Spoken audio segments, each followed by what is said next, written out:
in answer to his question about the subjects. There are more questions than answers. Radio Cayman, talk today. Oh, what a compliment. For that, I thank you. What is happening now? There are homeless and hungry. Now it's time for us to stand up for God or we fall for nothing. It's time now for Radio Cayman's Talk Today. If you're ready to talk, we're willing to listen. Cayman Islands' foremost listeners participation program. Radio Cayman's Talk Today. Listening to the general public, what the public is saying.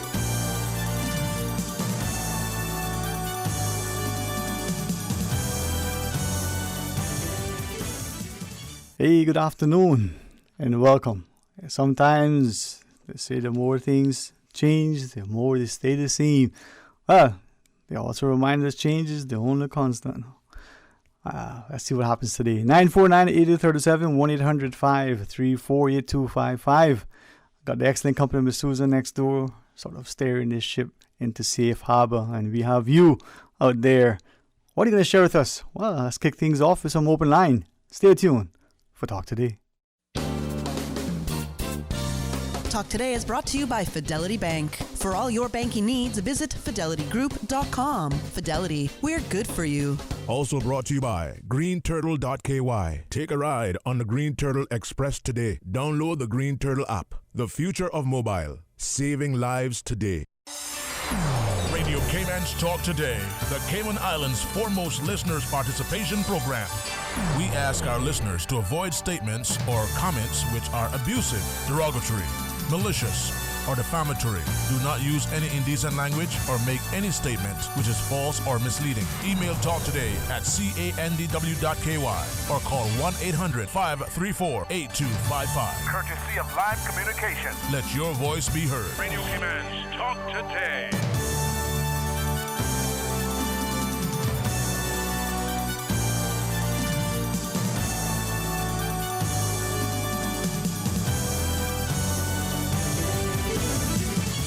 Hey, good afternoon. Welcome back. That was the reception I got. They say, where were you? Well, sometimes you can be far away, still be near. Other times you can be right at hand and almost gone.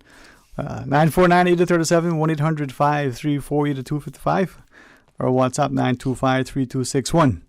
Hey, call and share your thoughts with us. And as we're looking at how everything sort of is unfolding every day, we hear the words, it's a fluid situation. Well, there's always something on somebody's mind. The question is anybody listening? Well, let's go to the phones. We are. Stay tuned. Hello, good afternoon, and welcome.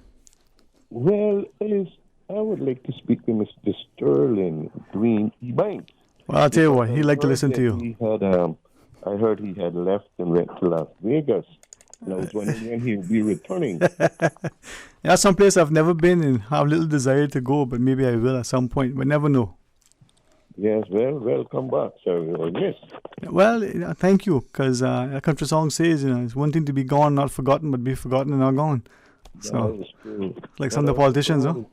I want to say that the young man there, Mr. Smith, I think it's Patrick. Patrick Schmidt, yes. Yes, he done a great and wonderful job. I know his mom and dad quite well. I don't know him. Well, thank you for saying that. Dad quite well, but he did a good job. Mr. Sterling, I called him today because let's say thank God for everything. Thank God for everything. Congratulating the government on what they're doing as well. I think they're doing a great job, and the Bible says, "Render to Caesar the things that are Caesar's," right? So, shouting out to say congratulations to what they've done, and I think they're doing a good job. Mr. Sterling, there's a situation which a couple of elderly people, elderly than I, asked me to call and see if you can get any clarity with it. Many of them are going to the Georgetown Hospital, to the pharmacy, to collect their refills. And when they get there, they're told, it's not here, you got to go to Smith Road. Now, most of the Caymanians would know where Mr. Norman Borden's place used to be, the old election office. That is where they have in other pharmacy for refills. And it's a big confusion because I was in Georgetown a few days ago, and an elderly lady, probably in her 80s, and she said she had to beg somebody to bring her there. And now she said she didn't know where the other pharmacy was. So I don't know what is going on, but it is sort of a confusion because some goes to the Smith Road Pharmacy, and it kind of is not here, it's Georgetown Hospital. Some go to the Georgetown Hospital, and it's Smith Road. So I want to see if you can. I understand that you say refills now are done at Smith Road, but it's a lot of other people in different circumstances that that has been an issue to them. So I'm wondering if can get anything sorted out with that, especially for the elderly people. All right. Well, certainly if we can bring clarity and so, enable people not to be confused and perhaps make it, that much more convenient. Well, let's see what we can do. Like I said, this virus, it's giving all of the families a chance to be together with their children like the old time used to be. Remember those days, Sterling, when your dad used to go to work, and then if they was on the island, they would come home and all the families would sit together and eat and, reminisce about the day and thing. It's a good to reflect, and we can spend our time with our Bibles, Christian values.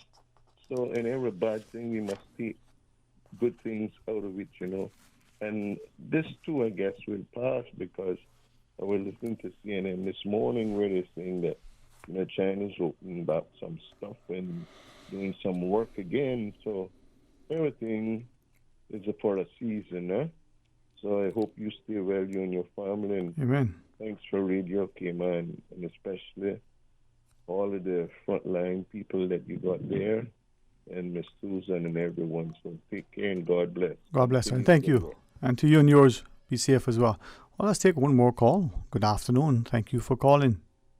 Good afternoon, Sterling. Welcome back. Afternoon, sir. How are you today? Me, I'm in seclusion. My God knows how to take care of me. I mean, I prayed for God not to make this come to Cayman. And, nobody died here yet. No Caymanian. You see, when I pray, my Bible says, not saying some other ones do, that when you pray, believe that you will receive it, and you will receive it. So I am being not worried about the virus now. I'm trying to help someone one way to possibly cure it, but nobody wants to listen because I'll tell you the story about the truck that was stuck in the underpass. And a group of people watching, a little boy said to his father, I know how to get it out. Father said, what would you do all the top engineers don't do? What would you do? He said, I would let some air out of the tire.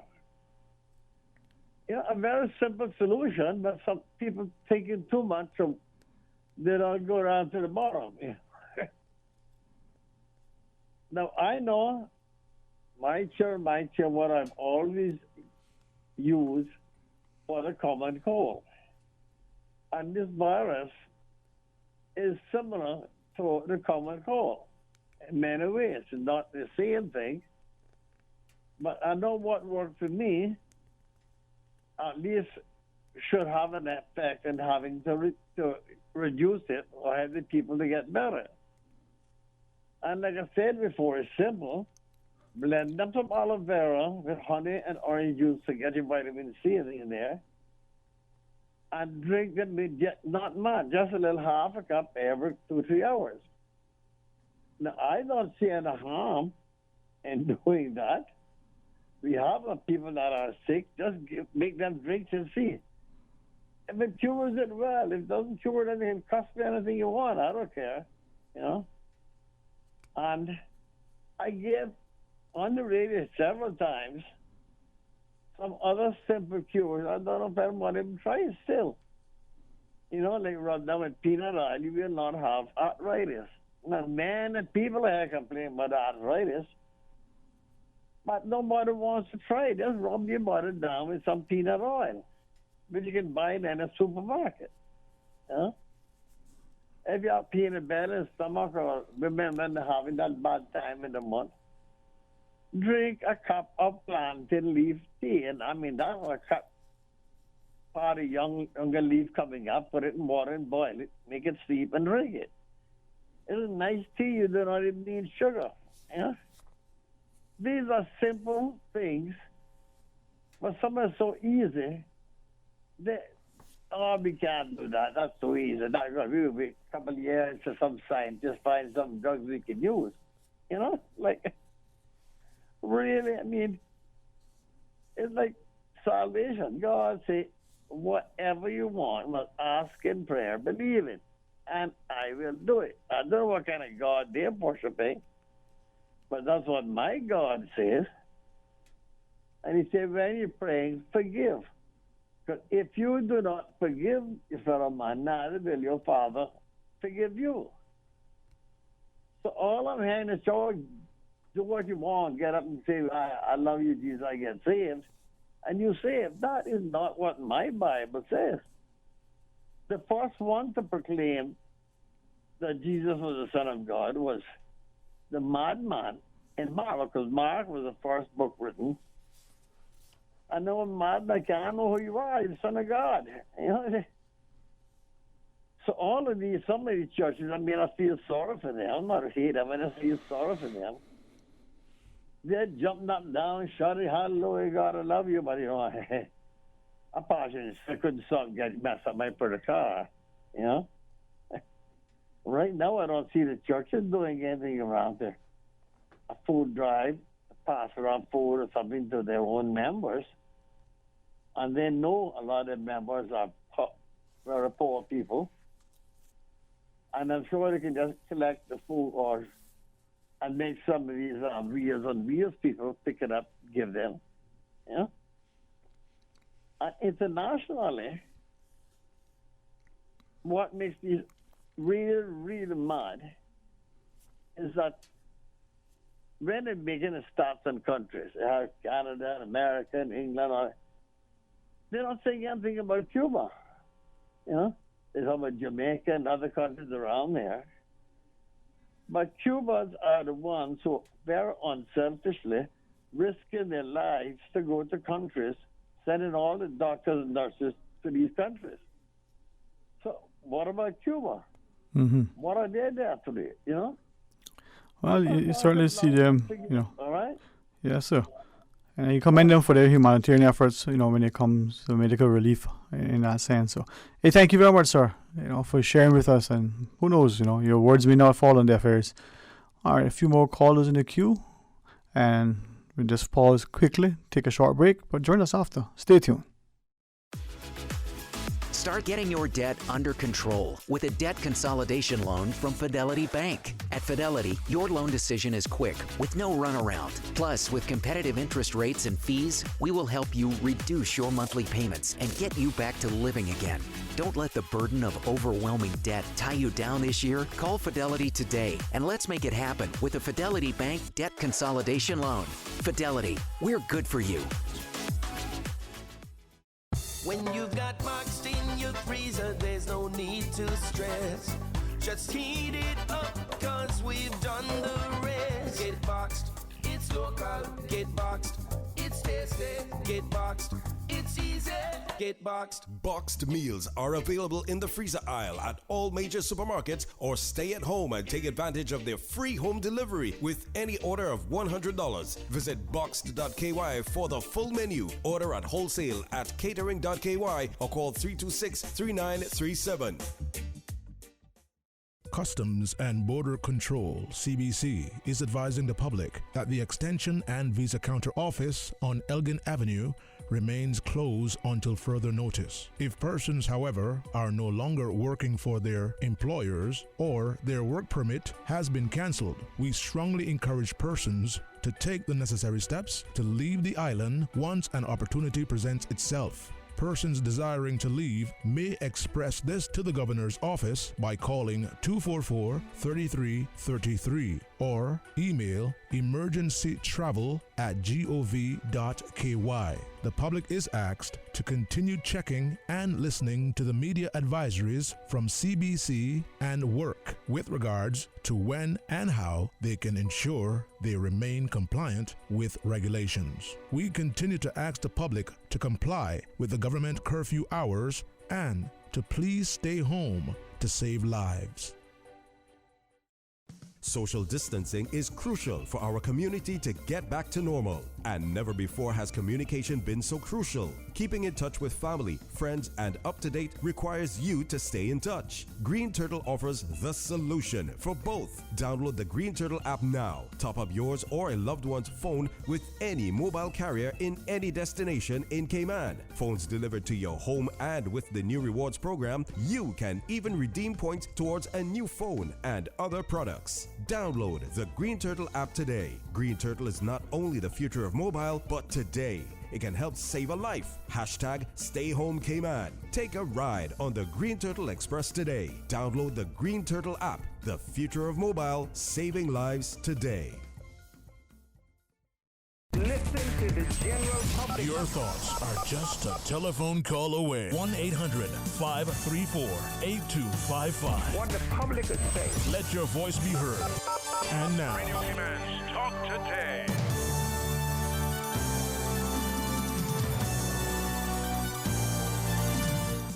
Hey, good afternoon. Welcome back to Talk Today, 949-8037 or 1-800-534-8255. It's open line. Let's go to our phones. Good afternoon and welcome. Thank you for calling. Good afternoon. Good afternoon, Mom. How are you? Oh, I'm good. Welcome back. Thank you. And I know you were on lockdown. It don't matter where you were. So I hope you behaved yourself. I got to share a little humor with you first. You know, the thought crossed my mind the other day, like in Hurricane Ivan, and everybody had to be at home. We had so much babies being born 9 months later. So that'll be the judge then. I'm hoping that everybody can practice safe sex now, because we don't need to multiply the population, especially when we don't sure what's going to happen with this virus.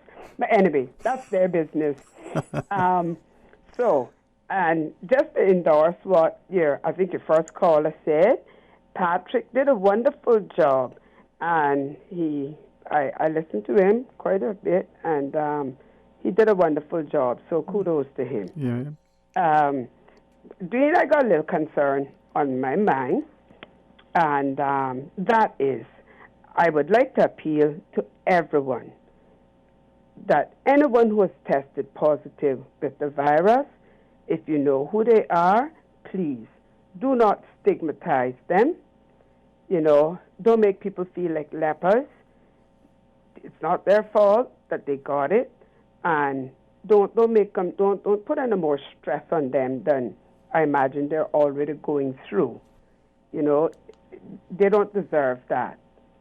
So I know what it is to be stigmatized with an illness that, you know, you were afflicted with by nothing that you did wrong, but however, it came to you. And, you know, you didn't imagine that you would be stigmatized and treated differently as a result of that. So, from personal experience, I am begging everyone, please don't do that to anyone. You know, encourage them, keep them uplifted, and pray with them, and do whatever is human to help them get through this. This is a stressful time for everyone, and I think more stressful than anyone thought it would be. I'm finding myself having to tap into my little surplus of strength and my faith, and that's getting me through it. So I would hope that at this time everyone is considering there is a superior being, and this is the time to trust him and pray to him and ask him to get us through this. We're in it together. And if we stick together and we do what we're supposed to do, we'll all come out of it together. Amen. Yep, together.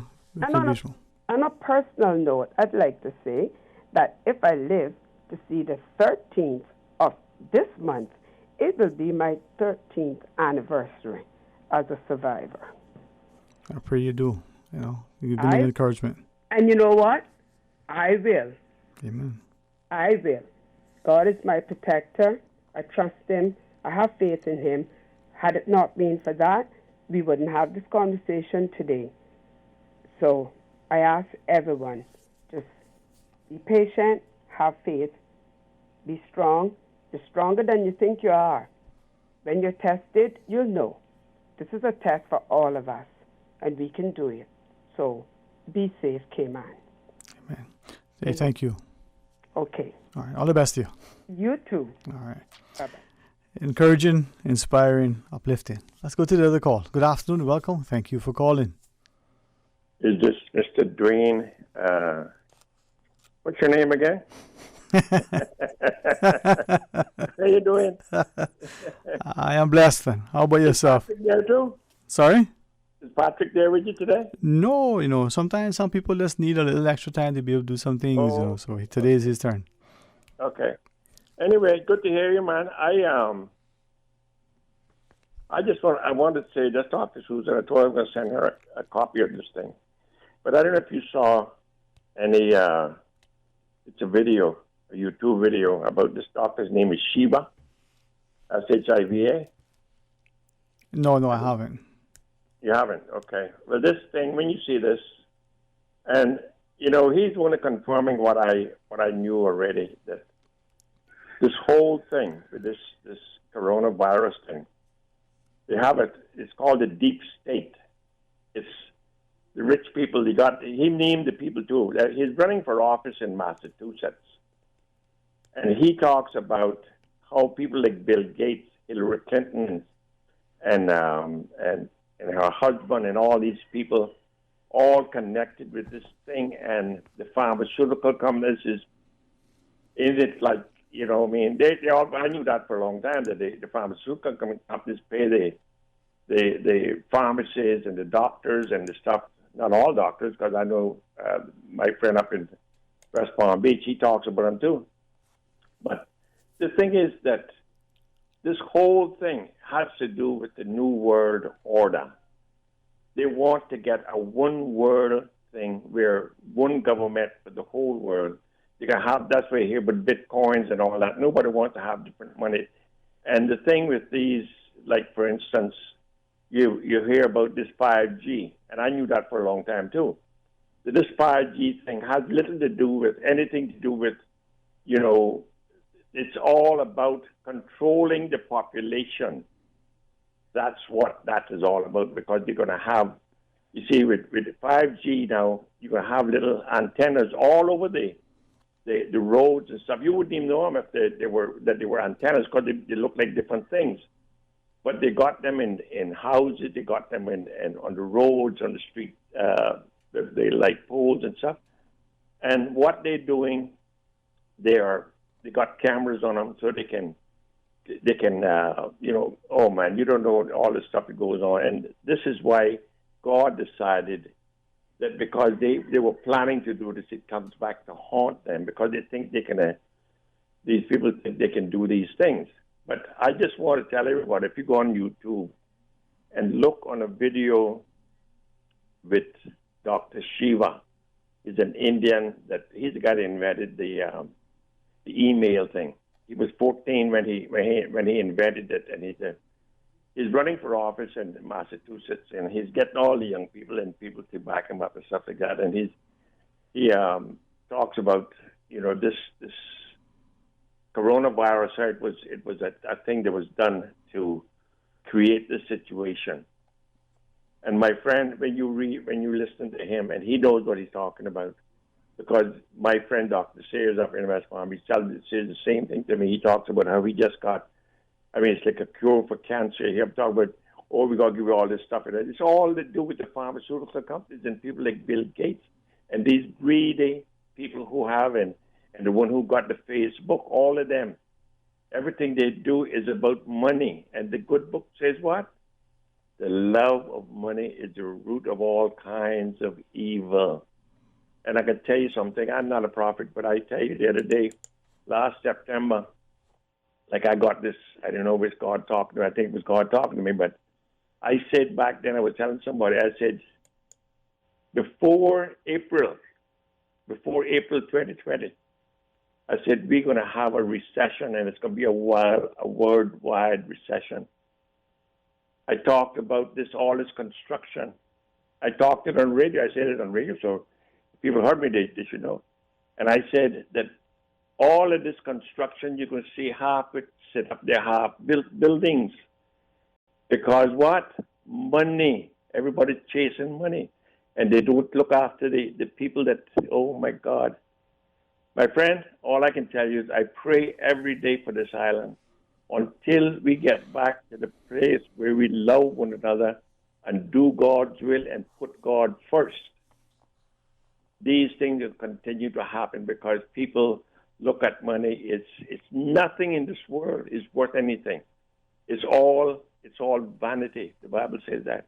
Look at the number of people, the rich people that when they get on their deathbed, you see them take anything with them? Nothing. They can't take away. I think there's a story about an old guy from a very rich man from some part of Europe that when he died, he said they wanted to stick his hands outside the coffin so he could see he didn't have anything in it. But that was the message he was sending. Dwayne, all I can say is I trust in Jesus. I ask him to guide me every day and to direct my thoughts, my words, and my deeds. And my whole objective in this life is to now try to help people and try to tell people how wonderful it is to serve God. That's all I can do. But my friend, we all have to do that. We all have to put God first again. And if we can do that, you won't see all this stuff happening. Okay? Yes, sir. Love you, my brother. Blessings to you, my brother. All right, let's pause quickly and take a short break. But when we come back, we invite you to join us. Please stay tuned.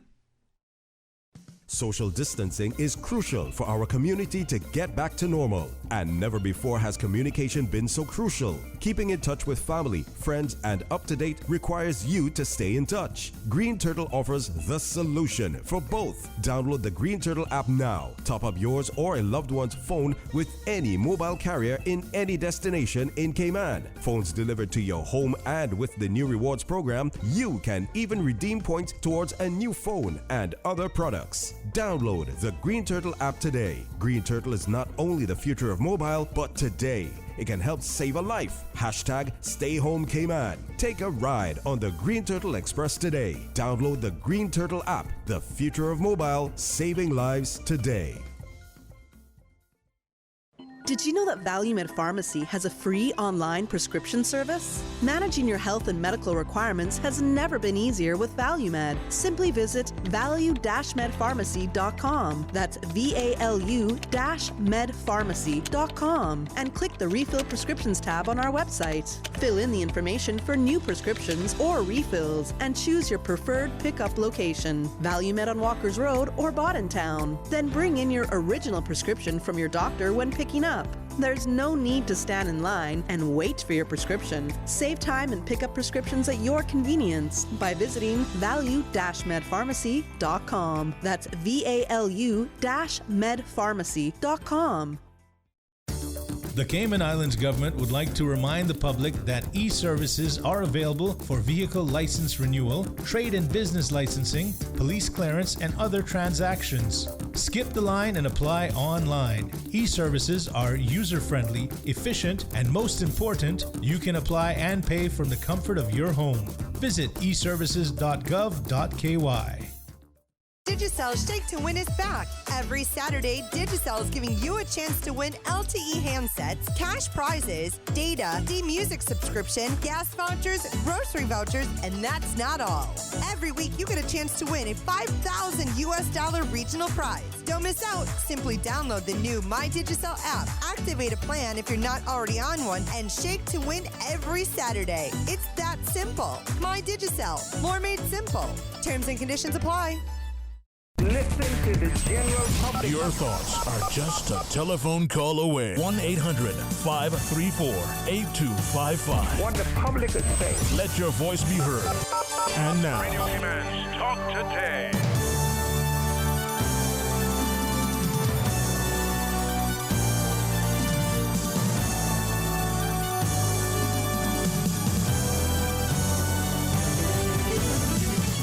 Hey, good afternoon. Welcome back. It is open line here on Talk Today, 1-800-534-8255 or 949-8037. Let's go to our phones. Good afternoon. Thank you for calling. Yeah, Mr. Sterling. Yeah. I'm back again here. What happened? Your second caller was speaking about the churches. He don't see the churches doing anything, but even before this epidemic been been so popular, the Seventh-day Adventist Conference every week they do food all over the place for people. A special day of the week they do soup, and they also do groceries for a lot of people, non-Adventists as well. So, I just wanted them to know that the Seventh-day Adventist Church has never stopped doing, stuff for the public.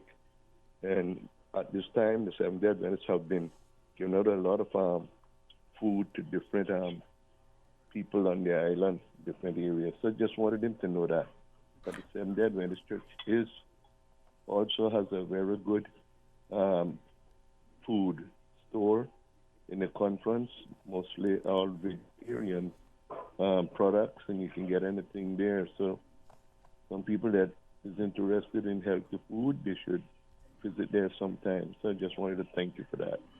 Yes, sir. Thank you as well. And it is open line, 1 p.m. We're hoping to be able to have the excellent company of the cancer czar, as we affectionately call her, Miss Amanda Nicholson from the Health Services Authority. And then at 1:30, again in partnership with the Health Services Authority, the pediatrician, Dr. Swan, will join us, and we can look at the perspective of this pandemic in relation to its impact on our young and unexpected mothers. But let's go to our phones. Hey, good afternoon and welcome. Thank you for calling. Good afternoon to you, Sterling Green. Good afternoon, sir. How have you been? Just fine, thank you, sir. These trying times. Yes, sir. Just good to have you back, and also it was great to have Mr. Patrick Schmidt. He's staying in there for you, and he did an excellent job, a sterling performance, people kept saying. And hopefully you'll have him there with you, maybe as a co-host or an alternate time, sometime or whatever. But thank you. That would be excellent. Yes. He mustn't lose his capability and lose out on him doing this or something akin to this. Sterling, I just like to say this. At this time, a lot of us might think that we have suddenly become what they used to call in the old days a snake oil man. And we suddenly all become omniscient and we know every cure for everything and so forth. What we've got to remember is that these same doctors who may say are not listening or don't know, they're children of just like us, of people who use the same old remedies and stuff from the past and grandparents who it belittles the efforts of these young people who have studied so hard, went to university and studied and learned many things and come back to help and carry on their duties under these perilous times. And it belittles their efforts. They all know about these things, the aloes, the different things we talk about. We all know that. Many people might know this, but aloes is also used, aloe vera, as a cooling agent in treating chemotherapy patients, cancer patients with chemotherapy. It's been used for years as a cooling agent from the effects of it. I don't know how exactly it acts as a cooling. Other doctors who know quite a lot, who know about that, can explain to people. But I know it is because I was told that by a very qualified pathologist and so forth. Anyhow, I'd like to say with the treatment tooth, if you just give me a couple of minutes. Yes, sir, of course. Peanut oil might be very useful to some people. We have to remember that there are serious allergies here amongst people to nuts. Very, very serious. Rubbing down one of those persons with peanut oil would be akin to giving them a death sentence. You can ask any doctor about that who knows anything about allergies if I'm not correct in saying that. That's why they have to have an EpiPen with them and so forth. So I would never suggest that to everyone. If those who do not have an allergy to nuts, maybe it can work. I wouldn't doubt it can work. But then again, there are other things also very useful for arthritis. And there are other things that are useful to one person who may not be able, if another person may not be able to use those things because it would be, counterproductive with whatever other medicine that they may be using. And these are the reasons why we have doctors. And we should not get, so enamored with things we hear or see on YouTube and all this. Let us be practical, for God's sake, and stop us getting carried away with things like this. And this is a virus. These are things that are going to happen throughout the course of history of mankind. We had a terrible thing happen in 1918, just before the end of the First World War, the greatest war up until that time that the world had ever seen. And it killed 50 million people. I don't know how long a time it took to kill them, but it wasn't very long. 675,000 in the United States alone. And there was much less population than worldwide. And we had much less primitive resources as far as detecting things and medicines and doctors and so forth, qualified nurses to help. So we have to think the world pulled through that at a much more crucial period than now. The war hadn't ended yet at all. And yes, sir. Oh. So I'm quite certain of that. And we must not jump up and say churches aren't doing nothing, the people and pastors aren't doing nothing. We don't know. We shouldn't make those kinds of comments. I'm sorry if I'm going to get bullied and cursed out for saying this. But we must, before we say these things, think carefully of all the work and the things that people are doing to help neighbors and help others, and at these very, very difficult, trying times with lockdowns and soft and hard curfews and alphabetical order of doing things and so forth, we must try and promote, that sense of thankfulness and gratitude. And when we're talking about Cuba doing this, Cuba doing that, let us not forget that great country, United States, we have had such a great relationship with. They've done things for people all over the world. All over the world. We know that. They've sent missionaries. They've sent open hospitals in every country. How many communist hospitals you see in Africa? How many communist missionaries are there helping people and doing things? It's usually some Christian people, so let us not deride that now and turn away from what we knew. Mr. Castro was a tyrant, nothing less, nothing more. He was a tyrant and kept his people in a restricted mode. People don't run away from a country. The leader is good if everything, and Venezuela is just about the same now. That great country that has a lot of wealth has now been reduced to the shambles and poverty by communism. Nothing. So there's nothing really great about communism. Let us, stick with capitalism. That's what we know, and they help to promote Christianity. Let us stick with that. They are leaders, and leaders are not omniscient. They are not omnipotent, and they're not going to always do everything right. But we are doing what we can do best. The same thing happens in every country. They're trying to do what they can do best. And let us not forget that. Let us be grateful instead of trying to look at YouTube and think this one is creating some virus to kill the world. And I don't believe that. I think that's rubbish. I don't care who is saying it. I think it's utter rubbish.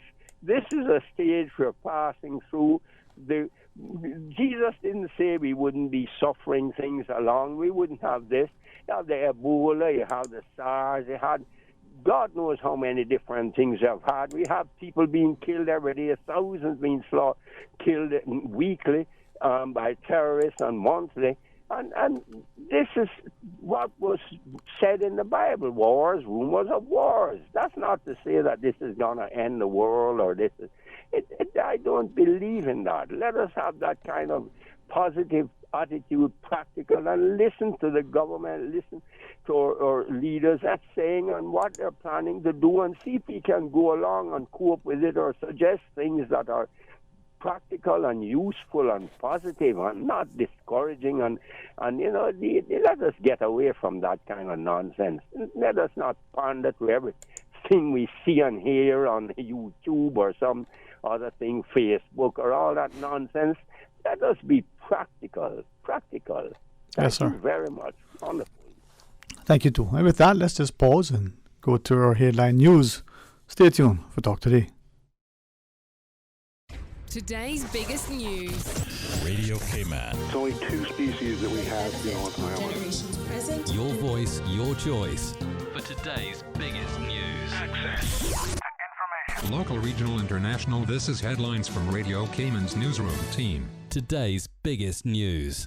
Cayman's cadets are joining government in asking you to stay at home to keep the country safe. In a promotional video, the teens are seen in their uniforms, set up to camp in their yards with tents and supplies nearby. They encourage social distancing and frequent hand washing. The message: stay home, Cayman, to save Cayman. Good afternoon, I'm Dion Anglin with your headlines and news elsewhere. The International Labour Organization, ILO, warns that coronavirus could threaten the livelihoods of as many as 1.25 billion workers globally. An ILO report on the pandemic released today says those workers are in sectors identified as being most at risk of the catastrophic impacts of the outbreak. Even just in the current 3-month period, it adds the pandemic is likely to wipe out almost 7% of working hours globally, which is equivalent to 5 million full-time workers. And Zoe Davis and Tom Jackson are one of many couples who have had their wedding cancelled as a result of the coronavirus pandemic. But their friends and family weren't going to let the virus get in the way of celebrating. The groom's brother organized a surprise virtual wedding party for the 2 doctors instead. Over 50 households tuned in to wish the couple luck, singing songs, readings, poems, and prayers, and congratulating them. That's a wrap of your headlines. I'm Dion Anglin. Stay in touch with Radio Cayman for the latest in news and information. Follow Radio Cayman on social media, Facebook, Instagram, Twitter. Download the Radio Cayman app or log on to our website, www.radiocayman.gov.ky. Radio Cayman, your voice, your choice, your radio. Listen to the general public. Your thoughts are just a telephone call away. 1-800-534-8255. What the public is saying. Let your voice be heard. And now, Radio Cayman's Talk Today.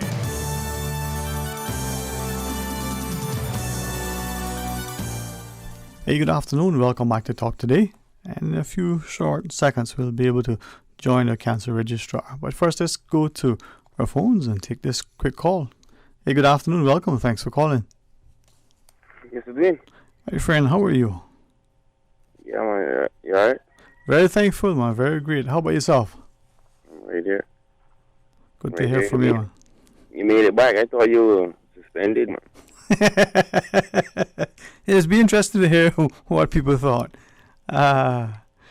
Despite having a public sort of job, I see myself as a very private individual. So when I take time away, I feel sometimes to reflect and say, well, let people know I'll be away. So I apologize for that. But yeah, but I see the video yet. But you got a hazmat suit on or? No, man, my suit. No. One of my brothers fixed it up for me. It's a dive tank. I have my fins and my dive gear. Only thing missing is my spray gun. Oh yeah. Make sure you got that. Right? Yeah. All right. Yes, sir. So these couple last callers, they very interesting. Mm-hmm. Maybe I had to call him because something. If you don't mind me hearing, I don't know how long you got, but I know it mightn't be too short. So Yeah. remember say, Just so you know, we have Miss Amanda Nicholson, the Cayman Islands Cancer Registry, on as part of our continued partnership with HSA. So we're going to join her in a second. But go right ahead. all right. So remember say this plant now, you know, I keep fighting about this cannabis plant, right? Mm-hmm. Remember say now, in these times, the advertise everything else besides cutting that, you know, spending that $200 million on fighting us for that, right? And putting that money towards, you know, something else. You divide that by 30,000, that go almost $6,000 or $26,000 a person. I didn't remember the calculations right now. I did it probably yesterday. That would be a good help for all of us. You understand? Now, when it comes to the source of money, let me remind you of something. One time I brought it back and said to you that this plant is worth the same amount as gold. You understand? The same amount of pound or the same ounce of gold. This plant is worth. You understand? So, being an intelligent person or somewhat intelligent person, I know to think I am, that if I had an ounce of this plant rather than an ounce of gold, I could mostly get the same amount of supplies or things that I need. Understand? Now, when it comes into that's just to mess with people's minds for a minute. You understand? Now, when it comes to the premier and everything, when it comes to the people or the government, is no reason why we had to have this coronavirus here. You understand?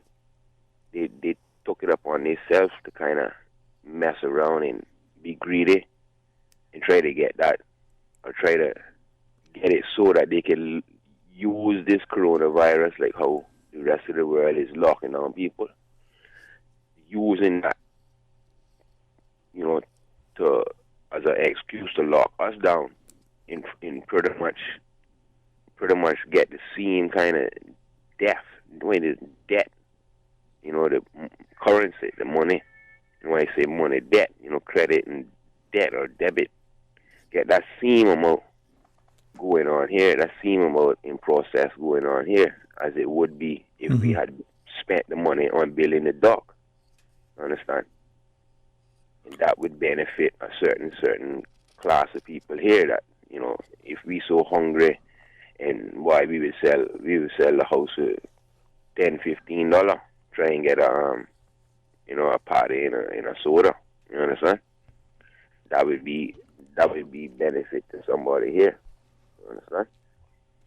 No, we don't have no rebellions or no rebelliousness, because I see people getting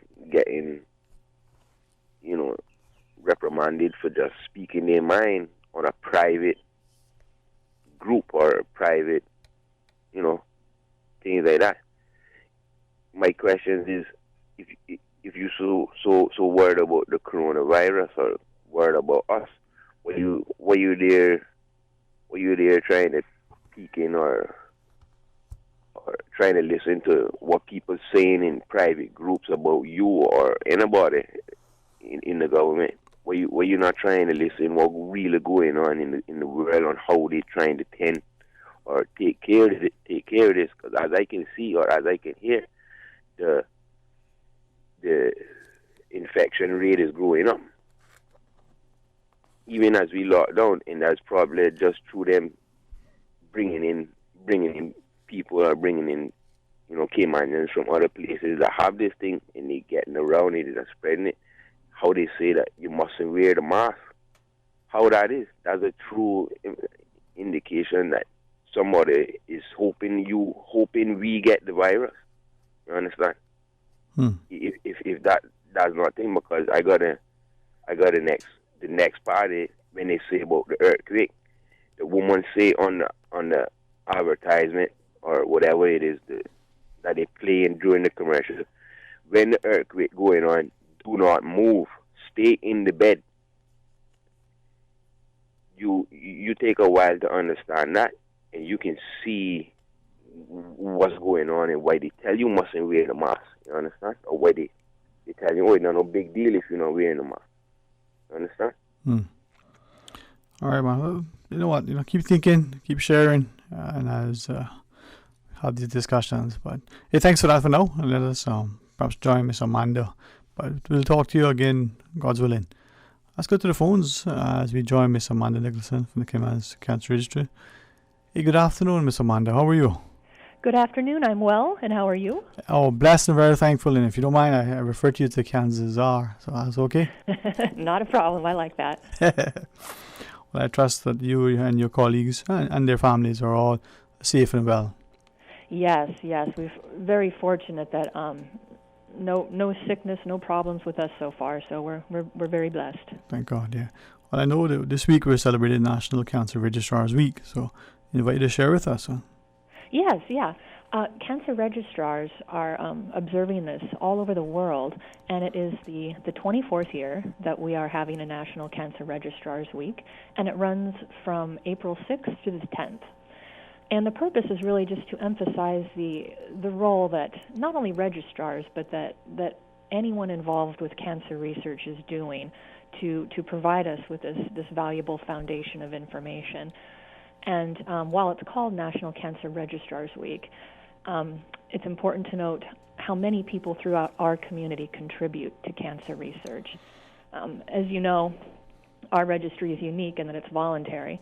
So we have local cancer organizations, local medical professionals, and of course the cancer survivors themselves who are all contributing to this body of knowledge. So this is just a way to recognize the efforts put forth by everyone. Indeed, and I think as we've had the good fortune of having you join us sometime, in the past for a few of our discussions, maybe increasingly people can still recognize the importance of it going forward, even though we're at this particular juncture in our history dealing with this pandemic. With that, though, it's good not to remember life goes on. So from that perspective, what can you tell us about the registry to date? Maybe give us some statistics if you can. Sure. Right now we've got right around 500 people registered, and we've got 68% of the registrants are female, while 32% are male. So I'm always trying to get the word out, see if we can get more men to participate. The most commonly reported cancer for men for 2019 was, first of all, prostate cancer, followed by cancers of the blood and lung cancer. And in females, the most commonly reported cancer was breast cancer, followed by colon cancer and ovarian cancer. So we're starting to see a few trends here. And breast cancer, since the registry began, that's always been the most commonly reported one, so that hasn't changed. Mm-hmm. It was interesting, as you mentioned, colon cancer being reported for women. And that could be because, 2/3 or so of your sort of registrants are female as well. So could that be part of the reason why we're seeing colon amongst women higher than maybe some would presume amongst women, or do we have enough data to make any sort of extrapolations? No, that's an excellent observation. That's something we need to keep in mind, that because we have so many more females than males, it might skew the data a little bit. It could be why we have more instances of breast cancer reported, for example. Mm-hmm. So it's definitely something to keep in mind. We need to get those men out there and get them to register. It seems that for some reason, men are always a little bit reticent when it comes to medical issues. From that perspective, though, maybe we need to be reminded relative to how easy it is to be registered. Yes. And I know that presently, because of the pandemic, people are trying to stay inside and not go out in public too much. So one way to register would be to go online, and you can go to the Health Services Authority's website, the Cancer Society's website, or the Breast Cancer Foundation's website. And they all have registry forms that you can download. and email back to the cancer registry. All of the forms have information for how they can be returned. Alternatively, for folks that want to wait until the curfew and travel restrictions are over, I am always happy to meet with people one-on-one and go over the form in person. Okay. But now I guess we can do like many things as part of, e-business and e-governance, look at it from the electronic means as well. Yes, yeah. It's a big help to be able to do things like that online, and especially for some survivors who, if they're in the middle of treatments and they're not feeling very well, one more appointment is really a bit of a hassle for them. So if it's something they can do from the comfort of their home, I think some folks prefer that. If you have it to hand, if not, forgive me. Looking at the statistics you were sharing that the most reported cases for men and for women, of the percentages, say, for prostate cancer versus for the men versus lung versus cancers of the blood, of that, what is the sort of the distribution for those top three? Prostate cancer accounted for 20% of cases reported by men. So was that 1/5 of all cancers reported by men was prostate. So it was definitely a big one. But that's kind of what you'd expect because worldwide prostate cancer is prevalent. Yeah, I think too, as you shared that, it's indicative that the early testing, whether it's for men for the prostate or whether it's some of the issue that we don't leave it until whatever we may have noticed early on as a niggling feeling, that has become something much more. As a comparison, then for breast cancer and colon of the two for the women, what was the distribution for those? Breast cancer accounted for 54% of reported cases from females, while colon was 10%. So breast cancer is by far the most commonly reported. Okay. And if it's for men, was colon cancer registered at all significantly? I think it was in the top 5, but not the top 3. Yeah. Again, why I'm asking is that it comes back to more sort of men registering, so we can have a larger population in order to be able to do more analysis to see where the numbers lie, as it were. Yes, it provides men in our community with a unique opportunity to really lend a hand and contribute to this body of information that we're trying to build. Okay. Well, Mr. Mann, if I could invite you, we have a short break to take. Maybe when we come back, you could share with us, sort of the theme for this year, perhaps some of the critical roles that cancer registrars play in particular. Would you be amenable to join us after the break? Absolutely. Okay. Well, we invite you to stay tuned for Talk Today. Social distancing is crucial for our community to get back to normal. And never before has communication been so crucial. Keeping in touch with family, friends, and up to date requires you to stay in touch. Green Turtle offers the solution for both. Download the Green Turtle app now. Top up yours or a loved one's phone with any mobile carrier in any destination in Cayman. Phones delivered to your home, and with the new rewards program, you can even redeem points towards a new phone and other products. Download the Green Turtle app today. Green Turtle is not only the future of mobile, but today it can help save a life. Hashtag Stay Home Cayman. Take a ride on the Green Turtle Express today. Download the Green Turtle app. The future of mobile, saving lives today.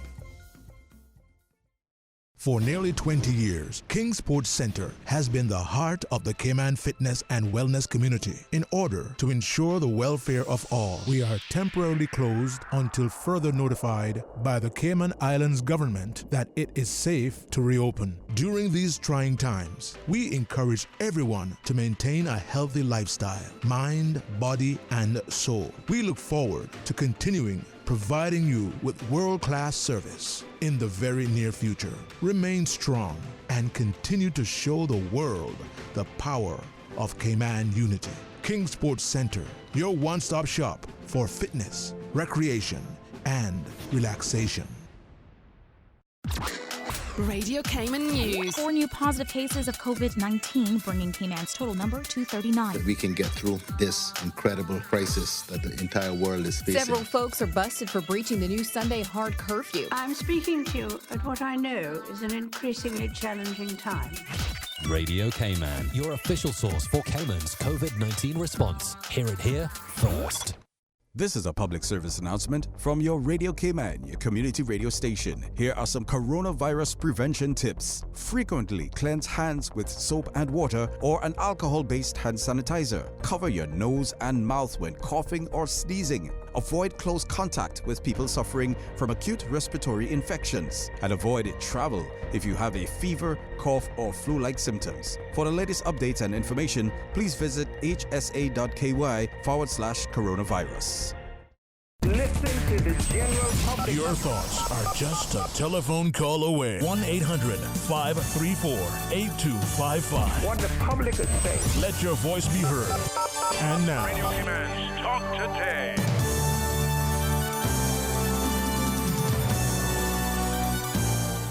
Hey, good afternoon. Welcome back. Thank you for joining us. And on the line is Miss Amanda Nicholson, our Kansas Czar at HSA. Miss Amanda, thanks for holding on.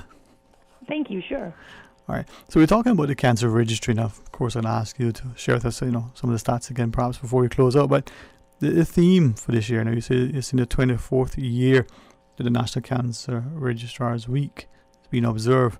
So what's the theme for this year? The theme for this year is Cancer Registrars 2020 Vision for the Future. And let me talk a little bit about what a cancer registrar does exactly. Mm-hmm. If the cancer registry we have here operates a little bit differently, but typically cancer registrars pull cancer surveillance data from hospital files, from medical records, in order to produce cancer statistics. With the Cayman Islands Cancer Registry, we're voluntary. So what the cancer registrar would do here is to speak with cancer survivors and collect just a minimal amount of information. The information we collect is based on guidelines set forth by the World Health Organization. We get the information directly from cancer survivors, and we place it in the CanReg5 database, which is a database that is also developed by the World Health Organization. And with that information, we can produce statistics about cancer trends within our unique community, and that's useful for a lot of reasons. It can help health officials and researchers do more in terms of cancer prevention. It lets us see if our current cancer prevention efforts are working. It really just lays down a foundation for us to do a little bit more in terms of fighting cancer. I think as I listen to you reflecting on the notion that, like anything else, good data, timely data, helps to not just inform policy, but some people would reflect on it. It'll be easier to know what to buy, where to spend your money, where to devote the resources. Oh, absolutely, yes. There's definitely an economic value to it. It lets hospitals know how much they need of certain supplies, how many oncologists they need. It's really the groundwork for any kind of cancer management plan. Mm-hmm. And I think, too, from that perspective, though, if I may ask, respect for the people listening now, when they say, well, we're dealing with this pandemic, we're looking at other things, and I know you've always made it convenient for people to submit the information to get on the registry. But for this time, how do we make a special appeal to individuals to realize, don't forget the importance of this, despite where you may think it falls in your sort of line of priority? Mm-hmm. Well, certainly everyone's mind is on the pandemic right now, understandably so. It's scary times for sure. But one thing to keep in mind is that eventually this will pass. Hopefully soon, hopefully very soon, this will pass. But cancer is going to be around. It's not going anywhere. So if we really want to understand this and fight this disease, we do need to keep in mind that registering is important, and getting your checkups is important, and paying attention to your body. We always need to be aware that cancer is the second biggest killer, I think, next to heart disease in the world. So it is important to keep it in your mind as we're going forward. I think too, as you shared, as the governments, but our government in particular, going forward, starts to look at how the financial and the human resources need to be allocated. Having this information could help them, because the populace want to be healthy, but also want to have timely treatment. So this could help to guide that policy as well. Huh? Absolutely, yes. And the more data we have, the better idea they can get of what is the best way to move forward. Mm-hmm. Now, with that in mind, would you, I recognize the time, and to our listeners equally, just a quick reminder that 2 p.m. we are expecting the daily press briefing.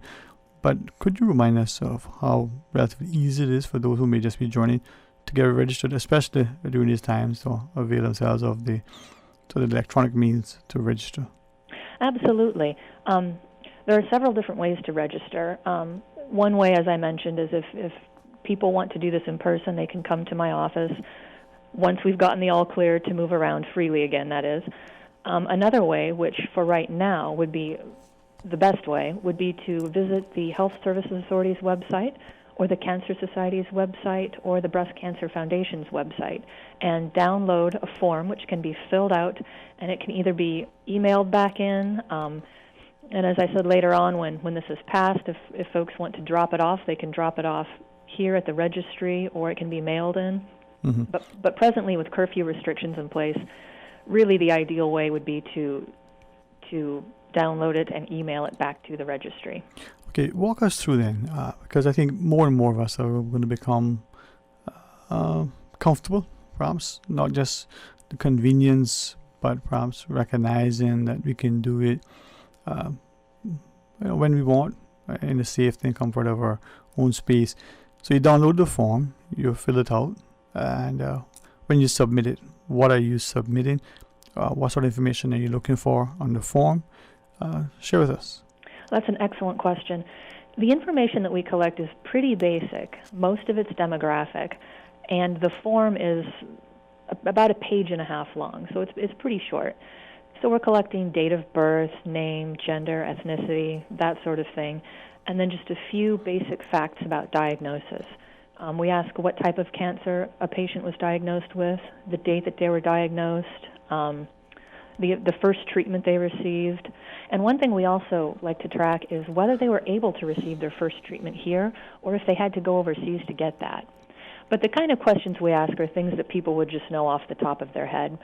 It's not as though you need to go and get a copy of your medical file or anything like that. It's just the basics. So, when they're reporting on the diagnosis, what type of cancer, was it this, they can be as specific as they can, because most people tend to know. They're intimately involved. They pay attention to their physician, so not difficult to complete and submit. No, not at all. People can be as general or as specific as they want with regard to diagnosis.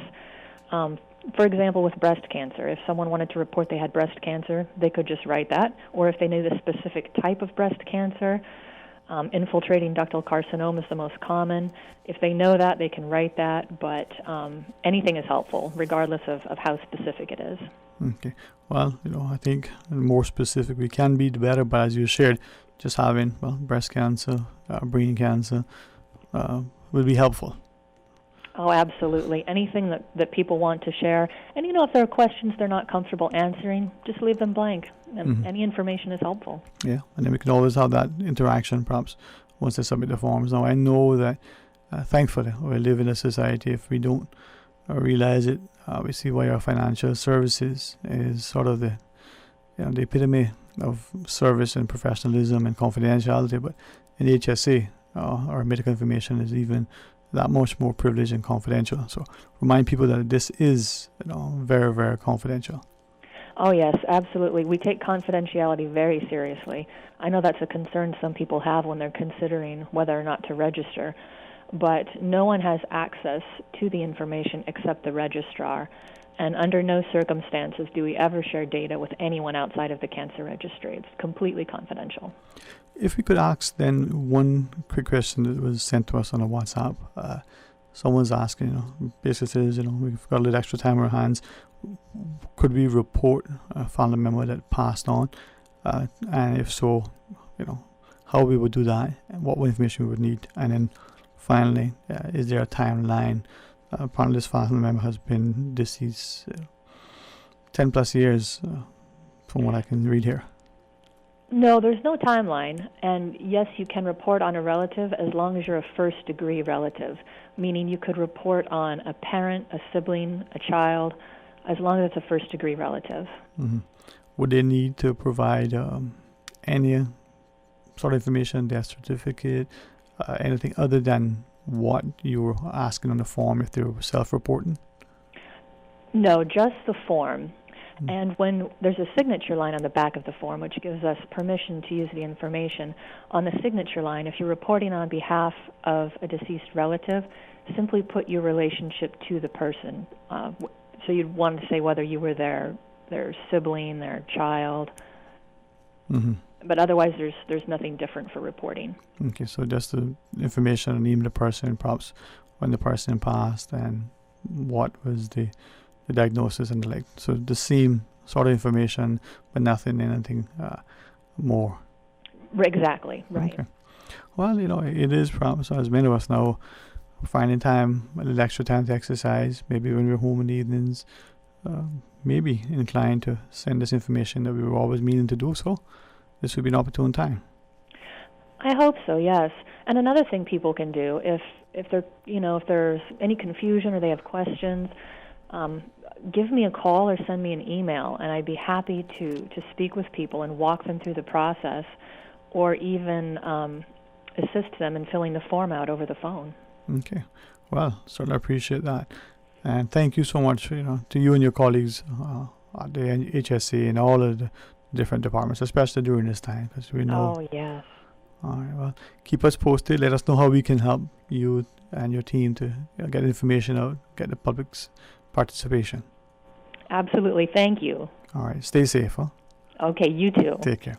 Miss Amanda Nicholson, the cancer registrar over the Cayman Health Services Authority, and she shared, you log on to the HSV's website and you get information, and it'll help us going forward how to look at things. Even during this time, when you look at it, you might say, well, still important. All right, I'm going to pause shortly and take a quick break. When we come back, more Talk Today. Start getting your debt under control with a debt consolidation loan from Fidelity Bank. At Fidelity, your loan decision is quick with no runaround. Plus, with competitive interest rates and fees, we will help you reduce your monthly payments and get you back to living again. Don't let the burden of overwhelming debt tie you down this year. Call Fidelity today and let's make it happen with a Fidelity Bank debt consolidation loan. Fidelity, we're good for you. Digicel is all about giving customers more convenience, more peace of mind, and more flexibility. Do more with the new My Digicel app. Buy plans, pay your bill, track your credit, track your data, and monitor your account. It's easy to use and has everything you need in one place. It's time to simplify your life, so go ahead and see for yourself. Download the new My Digicel app today. More made simple. Hi, my name is Neraya LeBlanc. I am the minister and evangelist to the West Bay Church of Christ on 24 Batabano Road. I would love to take this opportunity to invite you to experience God's family at West Bay for yourself. We are a caring congregation that strongly believes in reaching out beyond ourselves to spread the gospel of Christ. We also take great pleasure in ministering to the needs of our people in our community. As God's called out kingdom people, we are in the business of transforming lives for the Master's use.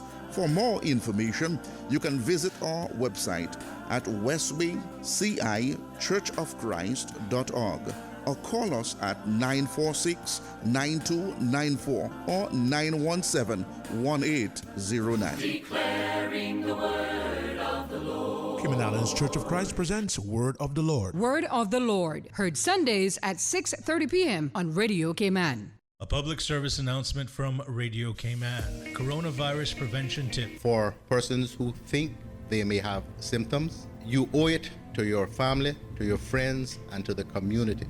You have a moral obligation, if you think that you may have been exposed, to withdraw from community activities and to stay at home until a safe period has expired. The elderly among us are particularly vulnerable. And not isolating in many instances will be the same as imposing upon those people a death sentence. Please understand the seriousness of that. We are encouraging everyone to be as responsible as you can possibly be during this very, very difficult and critical time. For the latest updates and information, please visit hsa.ky/public-health/coronavirus or gov.ky/coronavirus. Listen to the general public. Your thoughts are just a telephone call away. 1-800-534-8255. What the public is saying. Let your voice be heard. And now, Radio Cayman's Talk Today.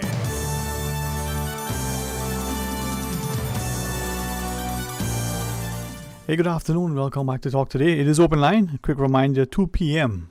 The weekly, daily press briefing is expected. But let's go to our phones. Good afternoon. Thank you for calling. Yeah, good afternoon, Dwayne. How are you again? Welcome back again, man. Yeah, man. I heard that you're talking with this cancer. You know, it bothers me when I hear people get on radio and talking this thing.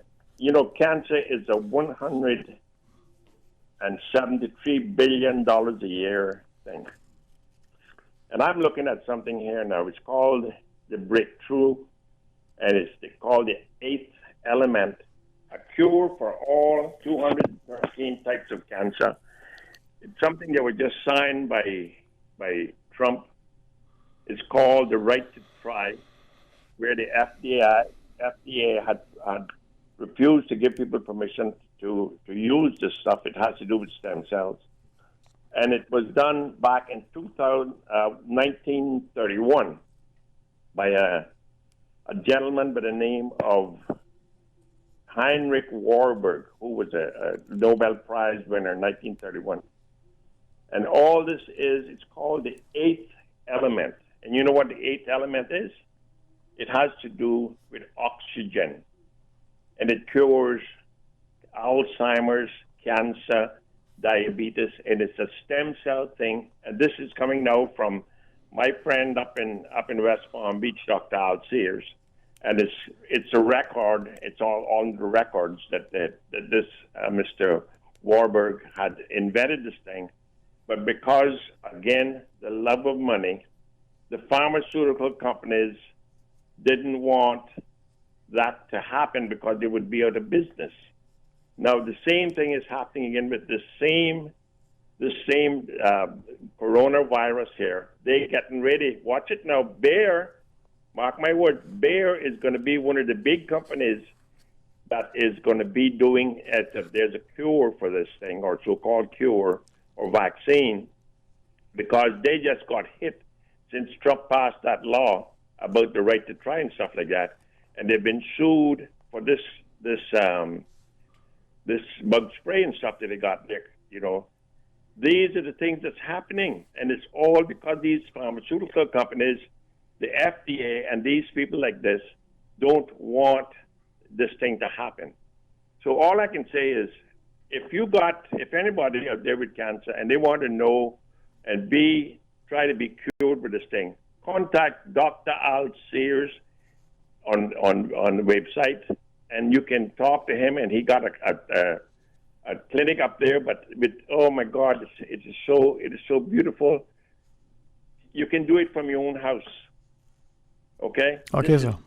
Okay. So what I'm saying is, they had the FDA. I'm looking at a paper now that the FDA did in 1931 when Mr. Warburg came up with this cure, and they banned it. Okay, and I'm looking at the paper right now that was sent to me by Dr. Sears. All right. It breaks my heart. I mean, these things breaks my heart when God has put everything on this earth, especially oxygen, which is free to everybody. And they want to patent that now, so the pharmaceutical company.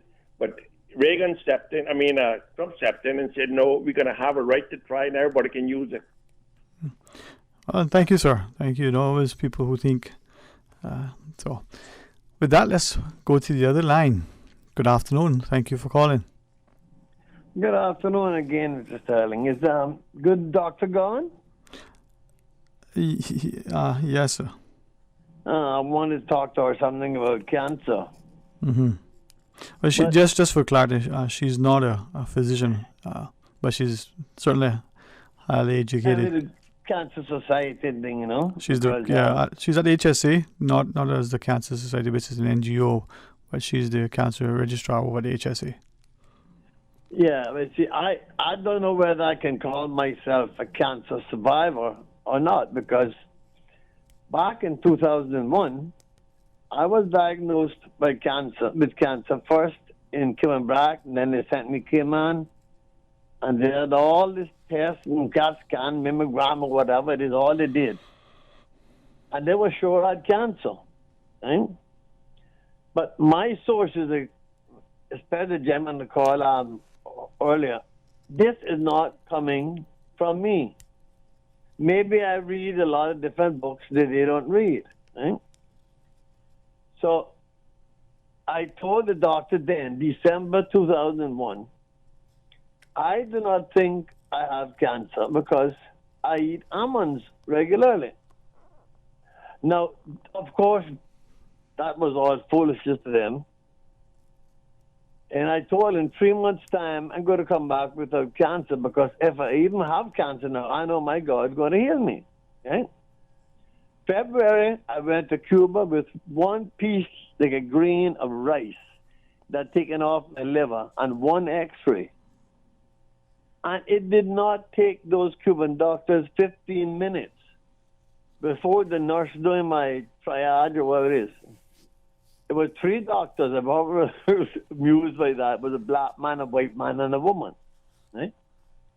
And I started consulting out of the corner of my eye and finally said, maybe good news, maybe not cancer. Right? They kept me in that night to make more sure, and sent back the report then after 95% sure it is not cancer. Because there is another disease that people diagnose a lot, like cancer, but it is not cancer. And of course, when I came back, Cuba's reported, oh yeah, Cuba's right, you know. And since several times when these cancer people have come giving lectures to Cayman, and I even went to the cancer office here, they did not know about this other disease that looks a lot like cancer. And of course, we would not believe anything that almonds can prevent cancer. Now, this does not come from me. This comes from God. Now, what's this other disease that that looks like cancer? Right? What's that? Yeah, you were saying there's another one that presents like cancer but isn't. What is it? I don't know. And I told them the cancer, they said, why don't you check with the Cuban doctors or have someone come down and do some lectures. They told you that over there when you got your second opinion, but you don't know what it was, or you don't remember. Did they ask? Did they tell? I can't remember scientific names and all that type of thing. Okay, so, right? Okay. But if they check with the Cuban doctors, they can tell you what it is. Mm-hmm. And I told the people they can't. That's all I'm not, right? The gentleman earlier said about a foolishness that I'm talking about the almond peanut oil and all that, right? No, but what he was sharing is that cautioning that, there are people who have severe allergies to, peanuts, to nuts, to many things. People could have an intolerance to perhaps dairy, perhaps to citrus. I mean, people seem to present these days with different levels of insensitivity, intolerance, and allergens to different things. So I think he was very conscious and saying, let's be mindful that someone who eats peanuts and has a severe peanut allergy could end up in a different place. This information does not come from me, right? I tried. You still there? Yes, sir. Yes, sir. I tried to say on the show a couple of times and I was cut off. But this is something anyone can go on the computer, check with Edgar Casey, the sleeping. But let me ask you, all right? we seem to be inclined to go on the computer to share, look at things. And some of it is helpful, some of it is legit. But do you think that everything we read, we see, we watch is as truthful, is as accurate, or even now, even if it was last year or a century ago, even today, has it been? Get cut off at this. Give me a few minutes and I will tell you. But if you're talking about a person like Edward Cayce that had little or no value back then, has less now, what's the point in constantly beating the same dead horse that has no value? If you have a perspective on something, especially in a time like this, I mean, it is one thing, and mine, understand, as we understand it, the pharmaceuticals, probably big business that geared towards financial profits. The medicines, we understand, oftentimes are derived from, herbs and trees in the barks thereof and the like. Fair enough. Sometimes it's synthesized. But with all that in mind, we can also be cognizant that, what they say, a drowning man with a grasp of a straw. So people in desperate times will do desperate things. Take, for instance, now, someone who says that they may have a mask as limited and short supply that they are, and they purport that particular facial mask is the best. You don't think that some of us will go out and buy it because we think it may offer a level of protection that something else mightn't? So there's a level of responsibility that we need to exercise in order, not to cause people to be more panicked, cause people to become, already, more stressed than they are. So if it's one thing to speculate, it's one thing to be able to have a hypothesis, but there's also another thing to be irresponsible, insensitive, inflammatory, and just ill-informed. Yourself, right?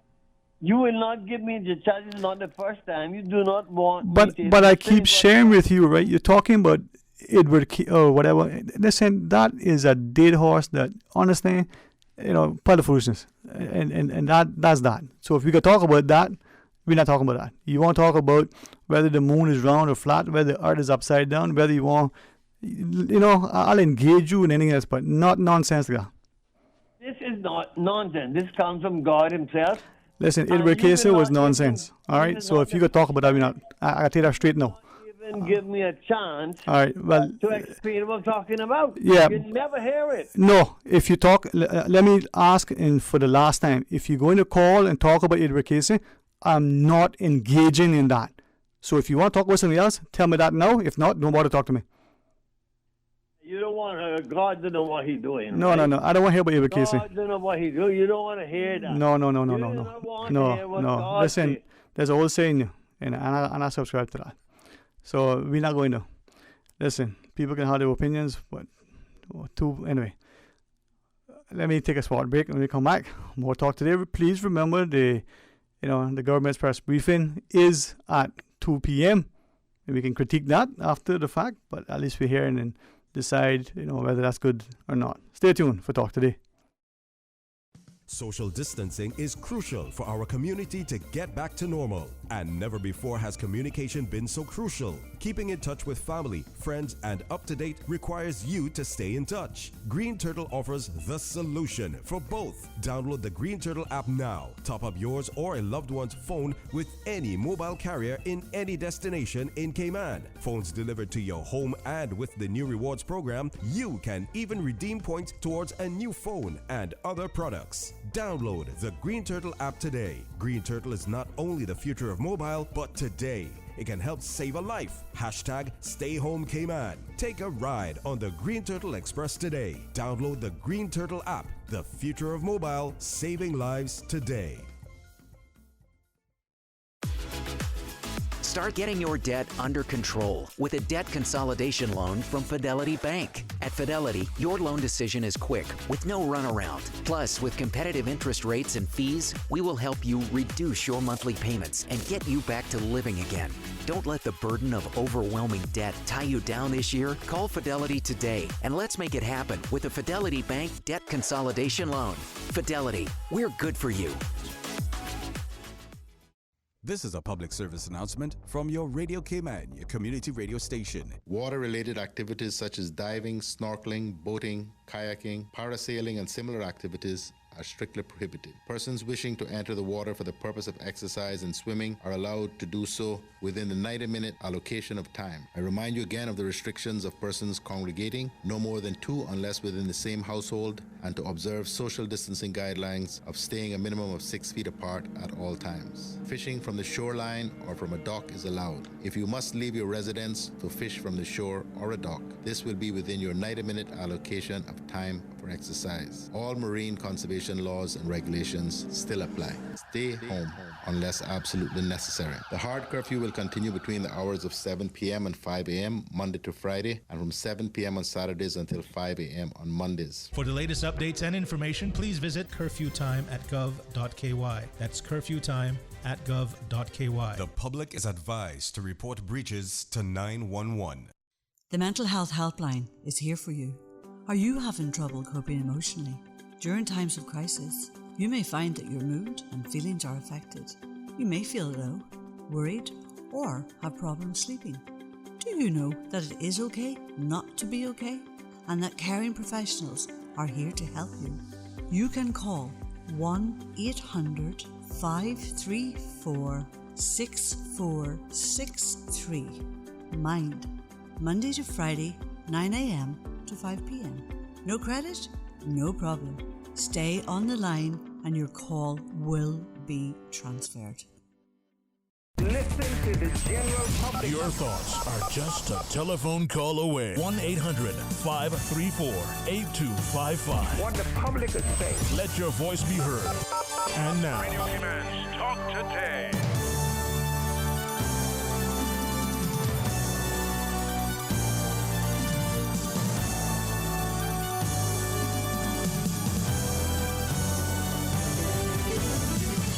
Hey, good afternoon and welcome back to Talk Today. Thank you very much for joining us. 949-8037 or 1-800-534-8255.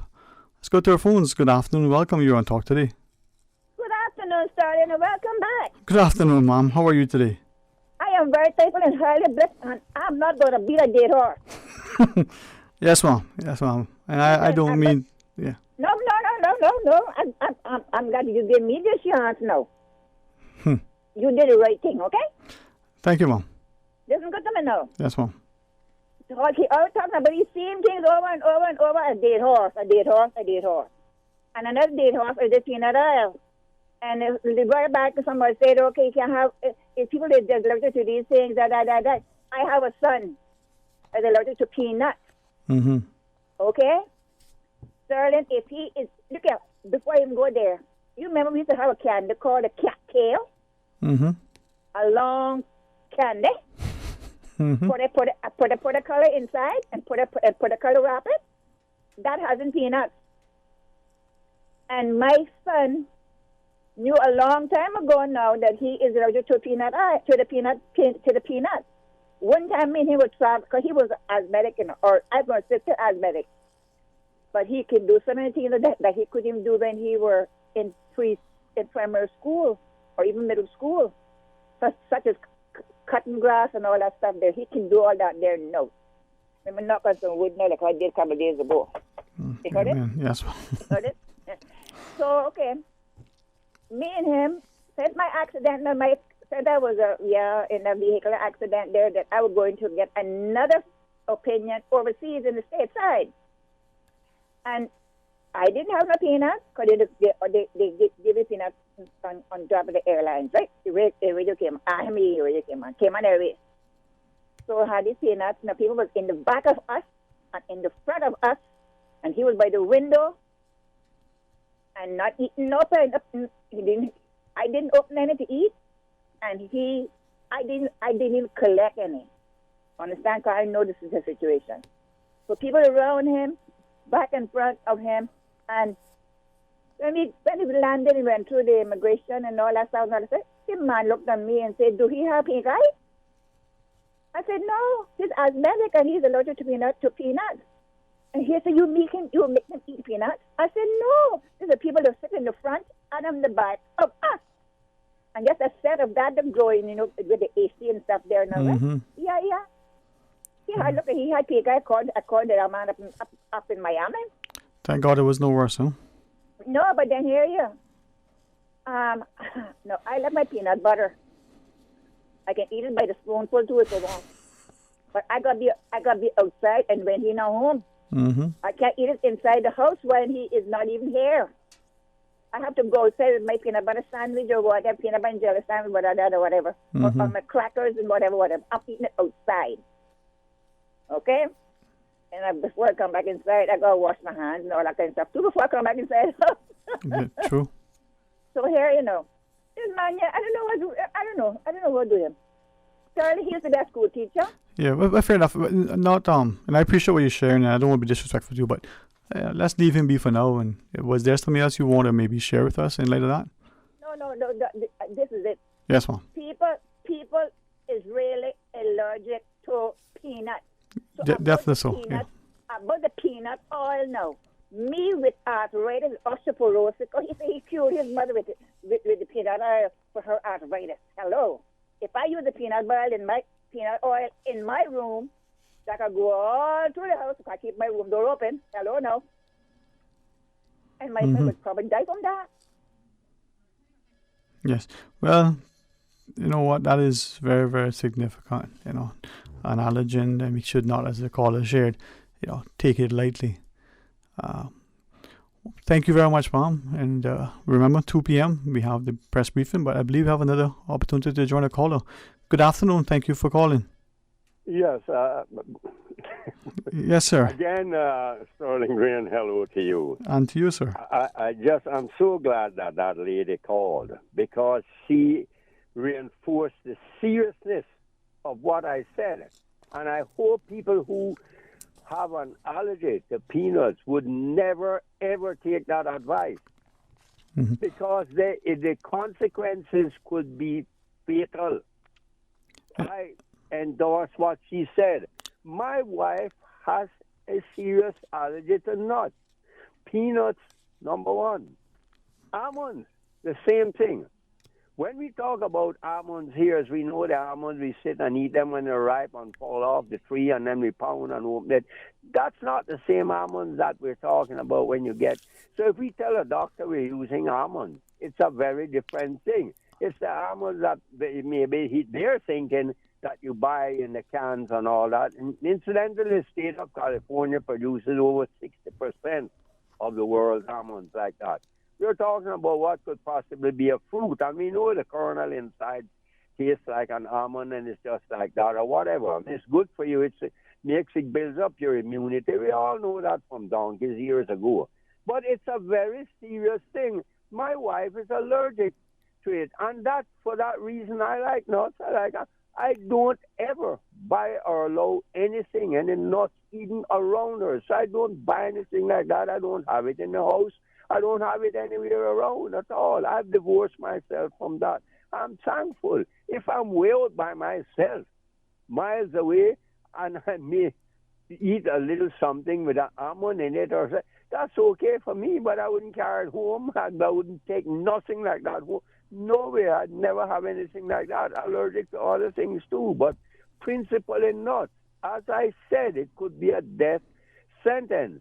If a doctor is listening and wants to call in and verify what I'm saying, it's a very, very serious thing for people who are allergic to nuts to think they could rub themselves down with peanut oil.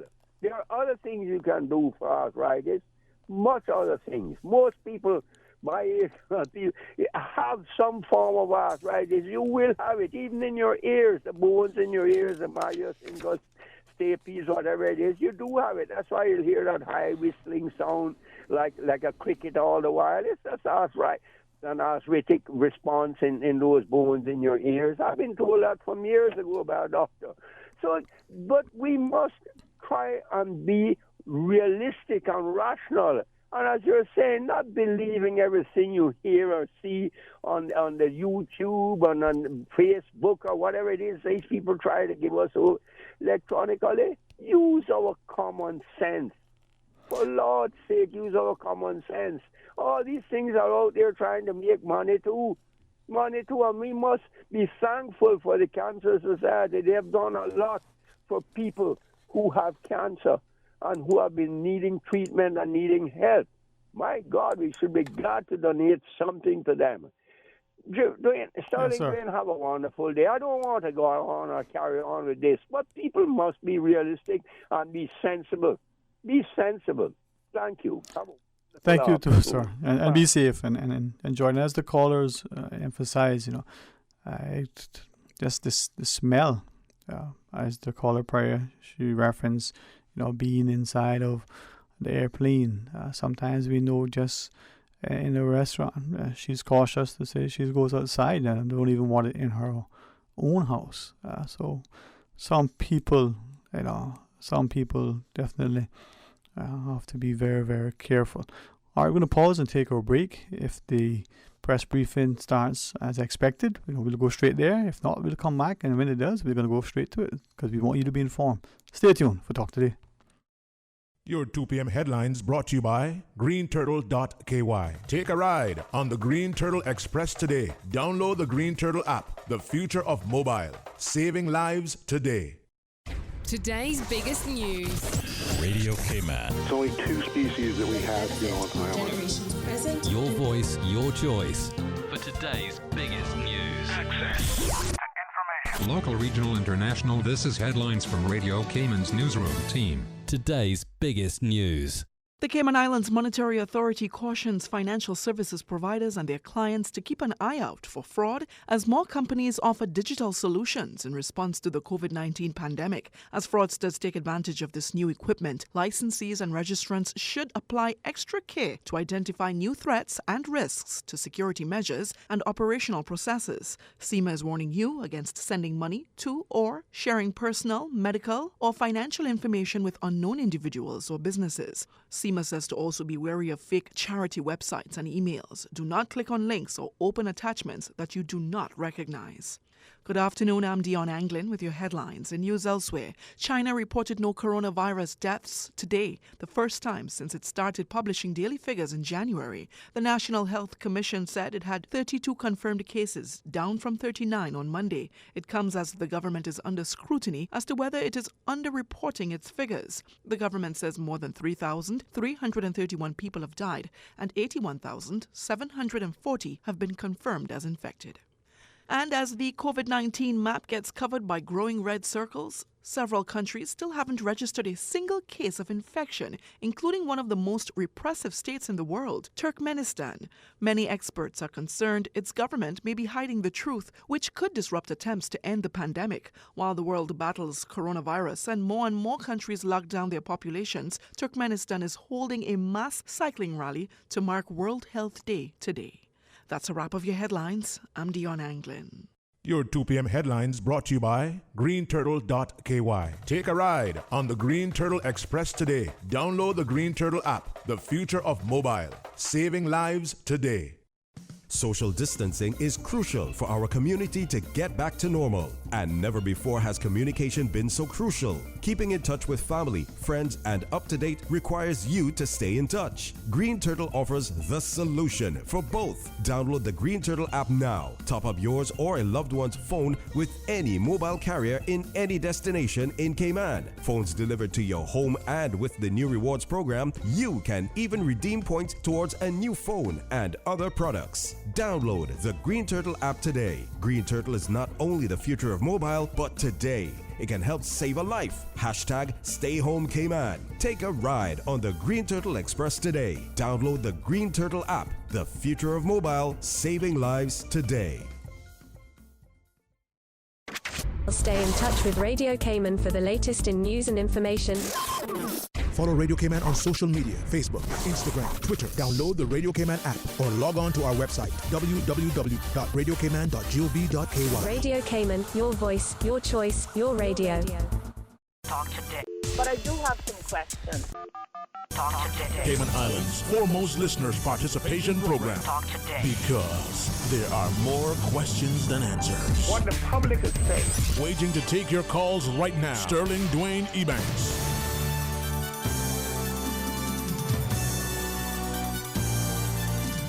Hey, good afternoon and welcome back to Talk Today. just a quick reminder, the government's daily press briefing is expected, and we will join it when it starts. And our plan is to join it so you don't miss any seconds. But until then, why don't we just keep your company, and better yet, you join us and keep our company by sharing your thoughts with us. 949-8037 or 1-800-534-8255. For me, and I believe for the other callers prior, we're not intending, it was not our intent to be, openly, overly disrespectful to the caller. But sometimes, it's challenging to engage in things that have little or no value. So our apologies to that, nothing personal. Let's go to the phones though. Good afternoon and welcome. Thank you for calling. Hello, good afternoon. Okay, 1-800-534-8255. Thank you for being patient with us. And if you call, we'll find a way to connect you. You have a thought, certainly desire to engage you. You have a comment, we want to hear. If you have a question, maybe we can perhaps get an answer. Not always easy, but what they say, seek and ye shall find. Persistence, they say, pays off. But maybe just people pacify you because they no longer want to hear the wheel to squeak. 949-8037 or 1-800-534-8255 or WhatsApp 925-3261. Quick comment from our WhatsApp, suggestion that supermarkets consider making their aisles one way so that people are not sort of passing each other in aisles. I know we've seen that a few times. Appreciate the person sharing that. There's another one in relation to the banks we'll get to, but for the supermarkets, maybe for us as people, we can go down the aisles. Don't know how we can manage it. All right, let's go to the phones though. Good afternoon. Thank you for calling. All right, 1-800-534. Good afternoon. Good afternoon. How are you today, sir? I'm good. Welcome back. All right, thank you.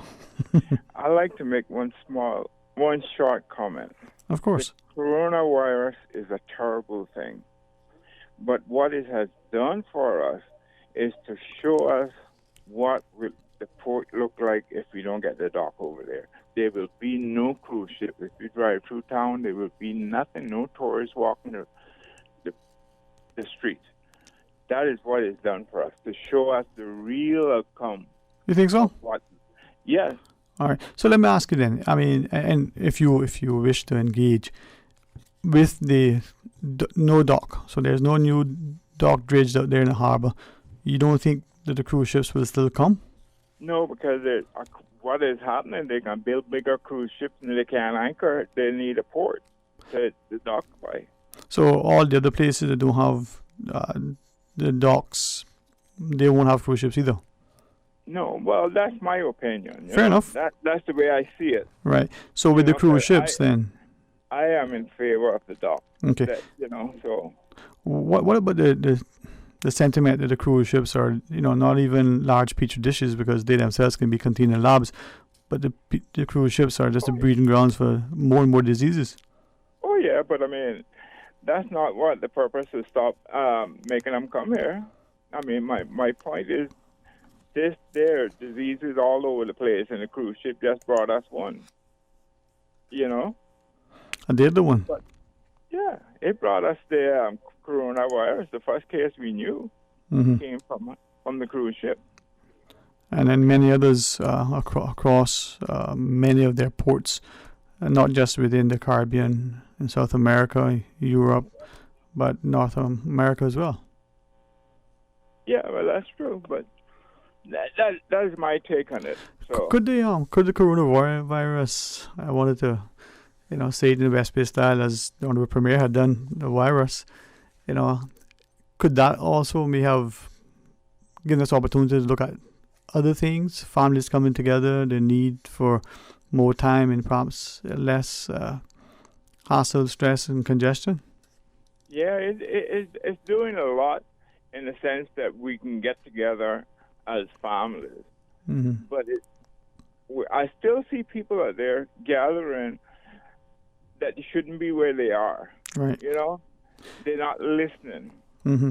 They're not paying attention. How do we get them then to listen, to maybe practice, presumably accepting that the social distancing, staying home for now is the way to, fight this thing in the short term?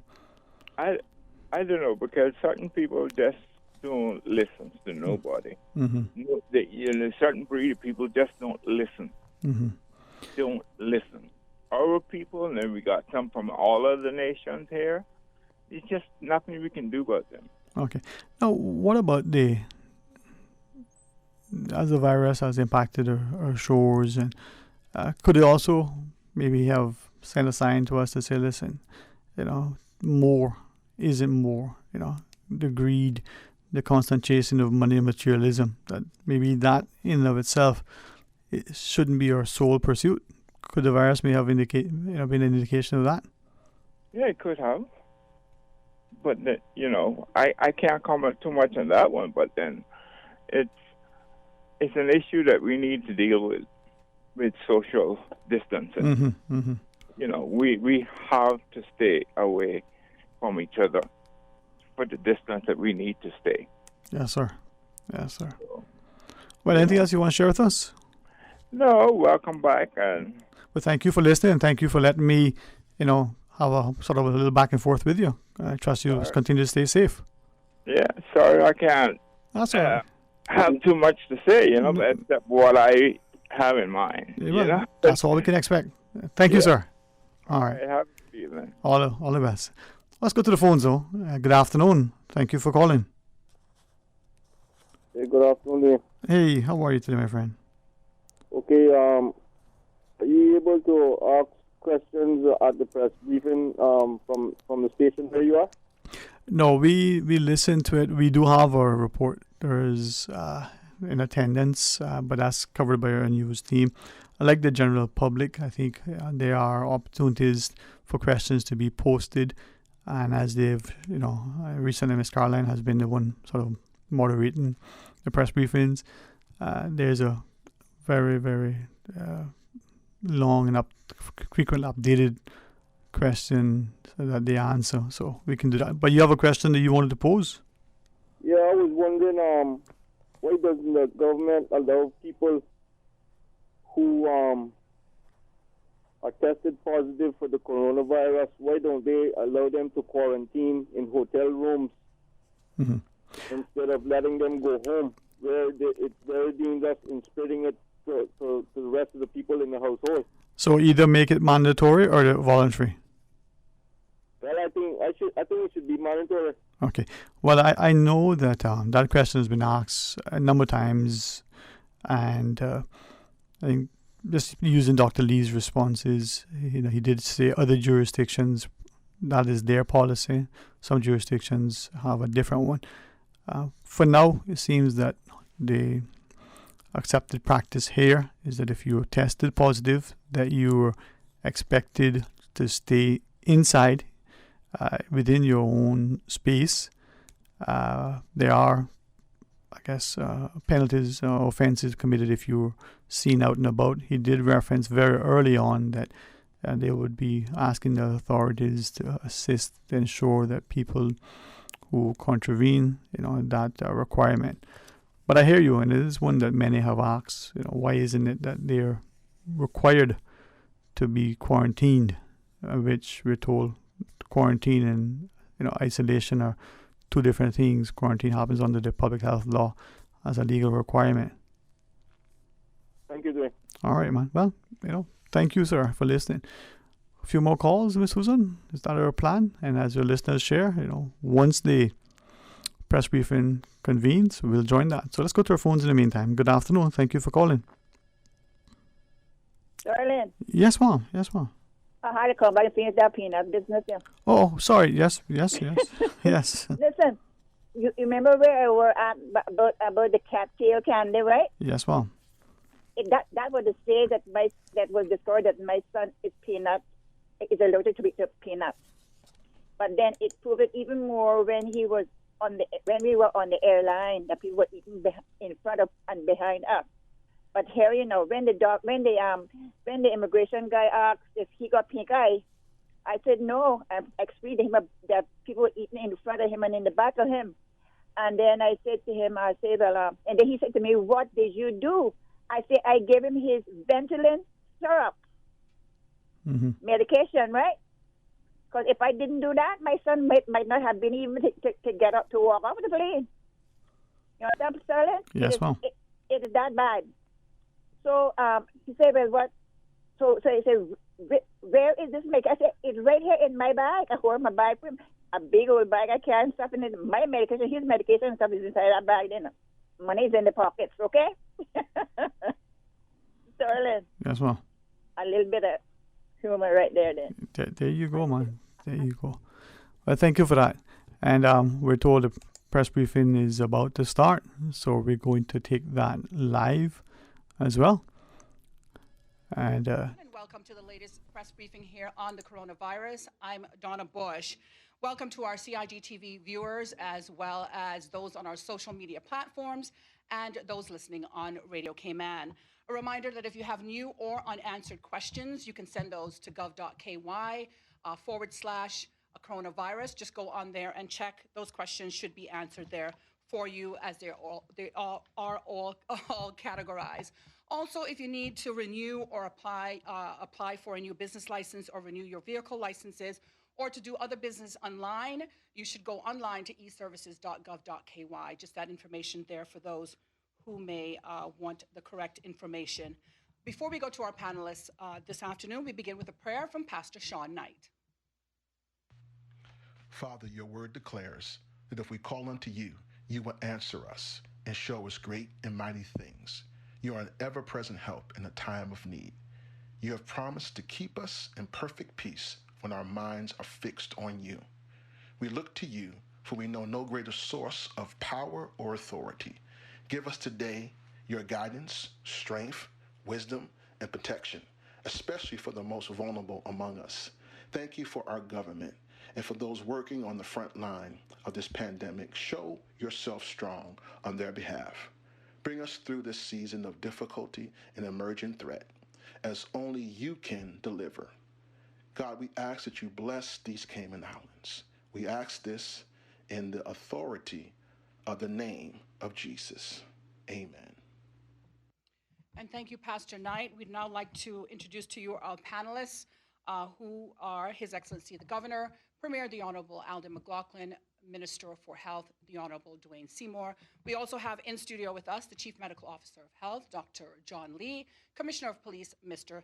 Derek Byrne, and of course, we'd like to welcome our sign language interpreter, Miss Carolyn Powell.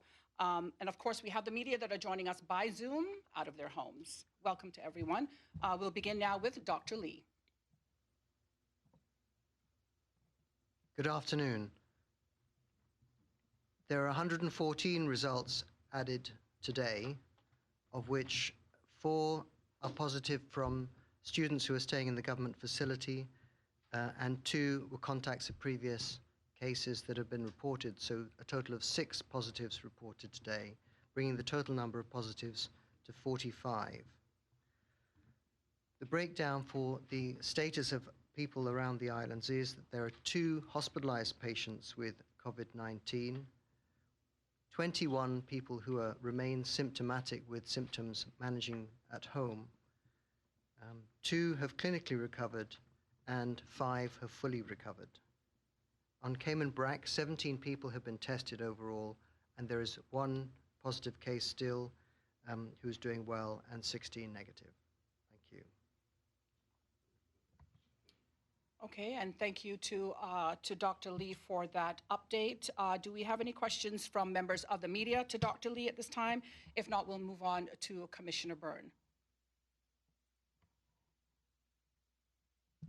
Okay, we have a question from the Cayman Compass from Reshma. Please go ahead with your question, Reshma. Thank you, Donna. Good afternoon. Dr. Lee, can you say if we have started testing our frontline workers now that we have the BA flight and the supplies officially on island? We haven't started testing that, no. We previously explained there are lots of different parts in the chain which we need to sort out. I would imagine that we would start more widespread testing towards the end of this week, hopefully Friday-ish, but that still needs to be confirmed. Some of the things we have to think about is not only the amount of equipment that's available, but also the capacity of the laboratory to process all of the different steps to produce the results. And there's a lot of work going on at the moment to see if we can share capacity from the 3 different hospitals, all who have different abilities in this regard, in order to improve the testing capacity. But within a short space of time, we should be able to test considerably more people than we currently can. Okay, do we have any? Sorry, thank you, Dr. Lee.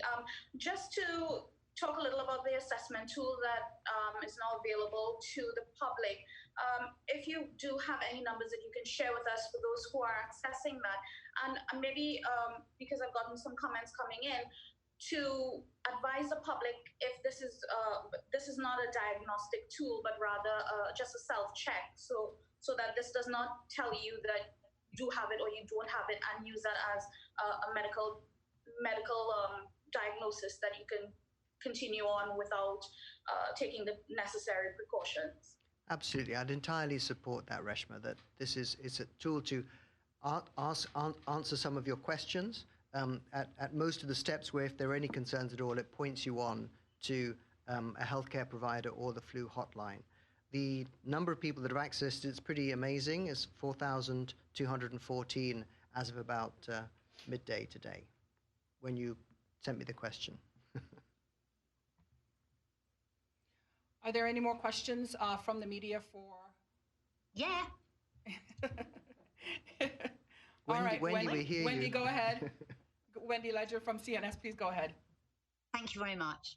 I just wanted to go back to Dr. Lee to get him to give us a bit more information about the situation of other facilities testing, especially when we get these 200,000 test kits from South Korea. It seems as though we will need all hands on deck.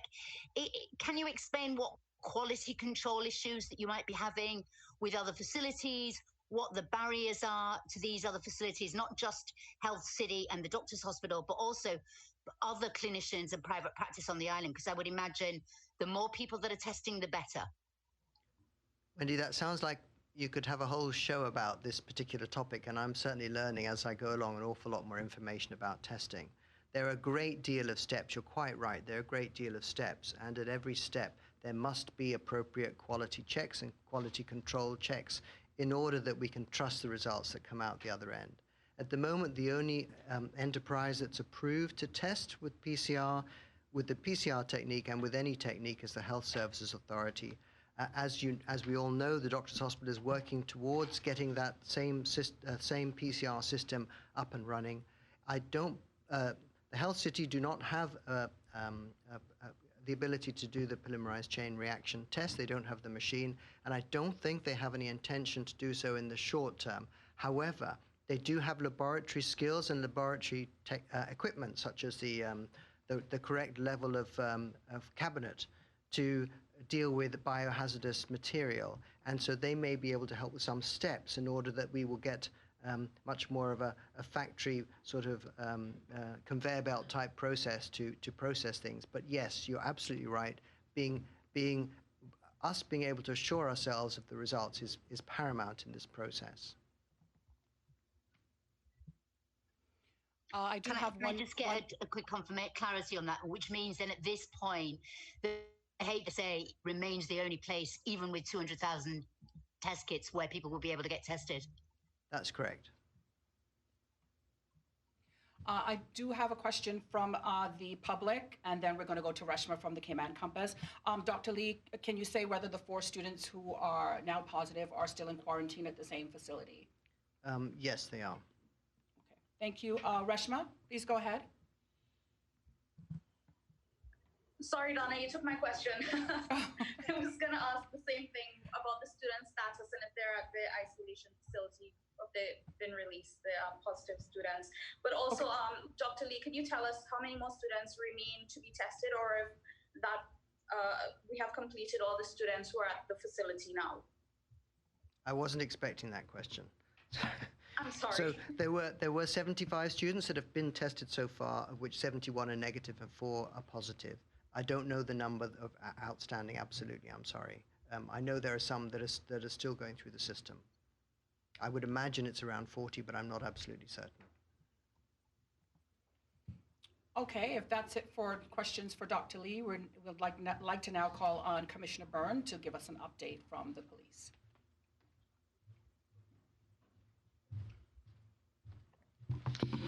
Good afternoon. Reporting overnight.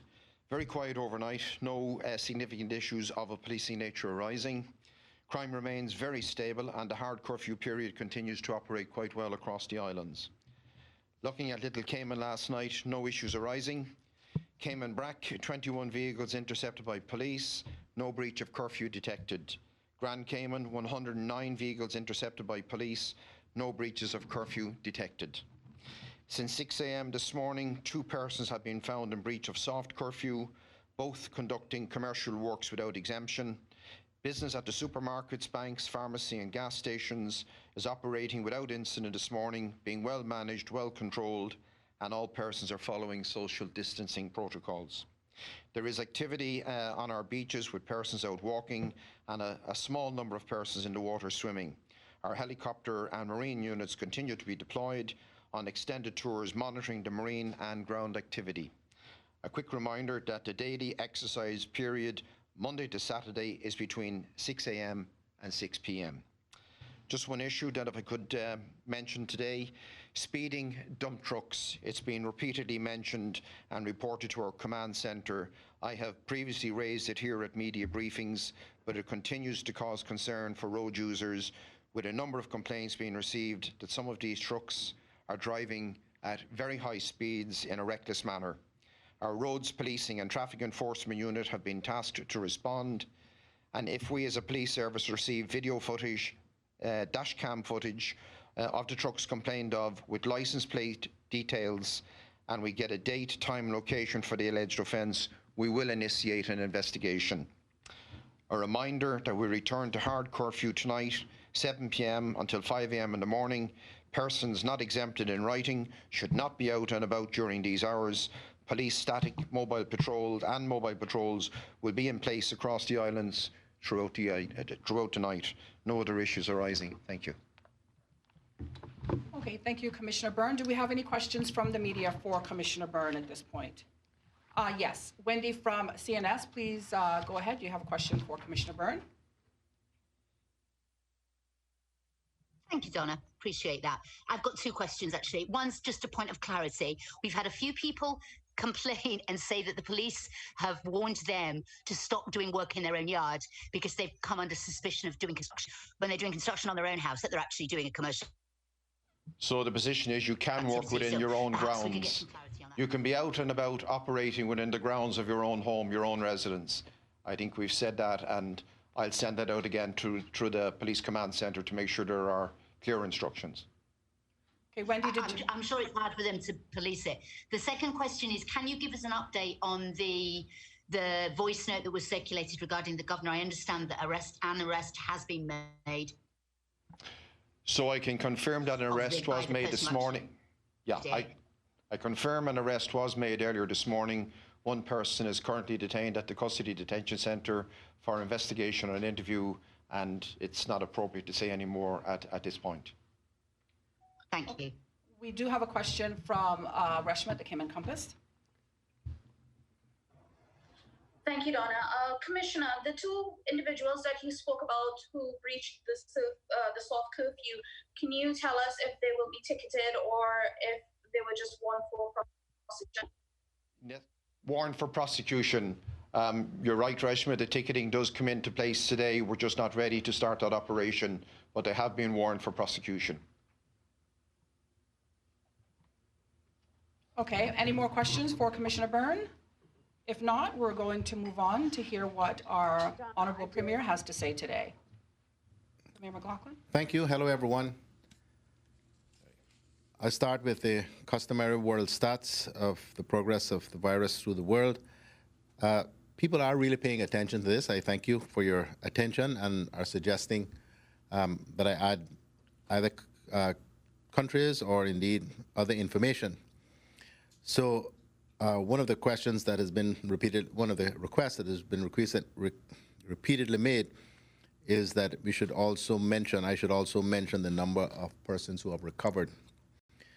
So the total cases in the world at the last report is 1,411,348, with a total of 300,759 recoveries. There are now 81,049 recorded deaths, which is up 6,395 over last night, and 65,344 cases reported since yesterday. In the U.S., 386,587 cases, up 19,583 overnight. Total deaths, 12,275, up 1,404 overnight. Spain, 140,511, up 3,836 overnight. Total deaths, 13,897, up 556 overnight. Italy, 135,586, up 3,039 overnight. Total deaths, 17,127, up 604 overnight. France, which is increasingly becoming very, very worrying, 109,069 cases, 11,059 cases reported over the last 24 hours. Total deaths now at 10,328, up a whopping 1,417 overnight. Germany still continues to do really well in flattening the curve. 106,739 cases, up 3,364 overnight. Total deaths, 1,942, up just 132 overnight. China, 81,740 cases, up 32 overnight. Total deaths, 3,331. No deaths in the last 24 hours. The United Kingdom, 55,242 cases, up 3,634 overnight. Total deaths now at 6,159, up 786 overnight. Canada, 17,825, up 1,158 overnight. Total deaths, 374, up 51 overnight. India, 5,311 cases, up 533 overnight. Total deaths, 150, up 14 overnight. Philippines, 3,764, 104 new cases. Total deaths, 177, up 14 overnight. Jamaica, we still have the same report from yesterday. 59 cases, 3 deaths. I suspect that just hasn't been updated. Anguilla, 3 cases. Bermuda, 39 cases, 2 deaths. British Virgin Islands, 3 cases. Montserrat, 6 cases. Turks and Caicos, 8 cases, 1 death. New York State, 138,836 cases, up 6,920 overnight, 5,489 total deaths, up 731 overnight. I just want to say a couple of things. No big report from me this afternoon, but I want to thank everyone for the compliance and how well last night in particular went, and today. Very few breaches of curfew, and none during the hard curfew. I think people are now truly understanding the importance of what it is that we are trying to do. We have 114 cases or 114 test results reported today by the Chief Medical Officer. There are 6 positives, but I remain very positive about those positives in the sense that 4 of them are returning students, which I think vindicates entirely the decision to isolate them and indeed the decision to test them once the 14 days had expired. I know many people will ask and wonder, and I'm not the chief medical officer or even a medical officer at all, how is it that they are still positive after 14 days? There are a number of possible explanations for that. One, they could have contracted it on the plane. Two, it may simply be dead virus that is still in their blood and is still showing positive on the test results. It is highly unlikely that they are infectious, but we are erring on the side of caution by continuing to isolate them until we've conducted 2 consecutive tests that have negative results. I think that we can be, we can still take some comfort and some reassurance from the fact that now some 16 days on since we closed our borders, we still do not have any evidence of any real evidence of significant community transmission. Those cases that we are dealing with are still clusters, and so contacts of those clusters are what are now testing, are those that are now testing positive. I do believe that if we can remain vigilant, if we can obey the protocols, if we can practice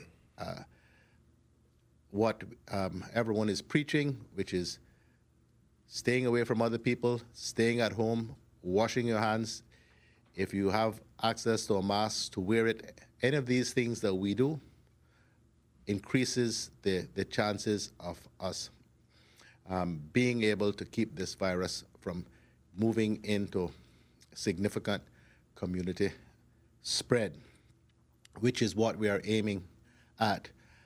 I would encourage as many people as possible to have a look at what New Zealand is doing and the results that they have. I just had a quick glance at an article. I haven't had a chance to read it properly on my way here this afternoon, in which the article says that New Zealand is not just flattening the curve, it is squashing it.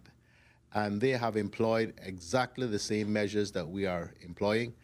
And of course, many people are rebelling about that as well, unhappy about it, particularly because the results are now so good overall in New Zealand. There's a lot of pressure to relax the restrictions and allow more activity on the Easter weekend. And the Prime Minister has, quite rightly in my view, absolutely refused to be moved on that and has insisted that they will stay locked down for 4 weeks. They have very few deaths, and given the size of their population, very few cases. So we are not the only ones that have adopted this rather draconian, as it has been described by some, approach to dealing with this, but we are determined to, as New Zealand is, to not just contain the virus, but to eliminate it within these borders. If and when we get to that point, it will be possible to relax almost all of these restrictions except the closure of the borders and allow a normal activity to continue. But we first have to ensure that we have gotten, we have run this virus to ground. So I thank everyone for what seems to be increased cooperation and increased understanding of what we are trying to do and the importance of it. I thank you. Thank you, Premier McLaughlin. At this point, I'd like to just say a big, huge thank you to you and your colleagues in leadership on behalf of the public. I'm sure that you hear it every day, but just a heartfelt thank you to each one of you for leading this and for getting us where we are thus far. Before we move on to questions from the media, we're going to go now to His Excellency the Governor to hear what he has to say today. Okay, thank you very much, and good afternoon, everyone. I share very much the Premier's sort of assessment of where we are. I mean, yes, 6 more cases is 6 more cases, but it is clear that our policy of isolation, tracing contacts, and suppressing this virus is working. But it does underline we're at a crucial point. We need everyone's cooperation, and the next 10 days to 2 weeks are really, really important to try and keep it that way. I do want to say I'm really sorry to hear about the students who are negative. That must be really tough for them, having been in there 2 weeks, but I know we will try and get them out. I'm positive, is what I meant to say, of course. Did I say negative? Positive. So we will obviously try and get those tests done so that they can leave as soon as possible. I do also want to say today as well that our thoughts and prayers are with all those people who have tested positive for COVID-19. We know many people have mild symptoms, but this is an awful disease. It's an awful virus, and very many people who don't need to go to hospital still have very difficult symptoms and situations to deal with. And we do have 2 people in hospital, so I know our thoughts and prayers are with all of those.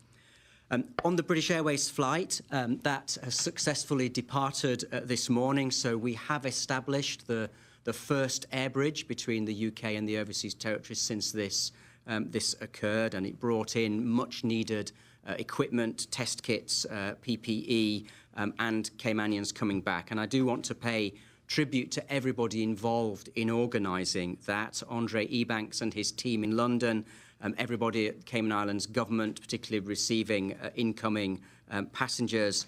The team in my own office, led by Matthew Forbes, Maria Long, Simone Eade, Jill Skinner and Lisa Carroll, who for the last few days have turned my office into a call centre and travel agents, but have performed heroics in making this British Airways flight happen. So my big thanks to them.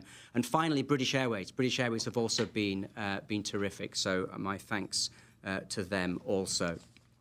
I just want to do a shout out today to on education. First of all, to our wonderful teachers, because prior to the close of schools, teachers prepared paper-based and online teaching resources for students. They continued to provide online resources and support through a range of mediums. Government schools, in partnership with a number of charities, have been providing daily meals to students in need. And ongoing engagement with students has been a critical focus for students as they too navigate the changes required by our response to COVID-19. So we're very proud of the response of the Ministry of Education, the Department of Education and our schools as they continue to look after our students, going well beyond their education. So thank you very much to them. Likewise, a shout out to UCCI, University College of the Cayman Islands, and their faculty and staff, who again have continued to continuously teach over 1,200 students this term, despite the fact that the university campus has been physically closed.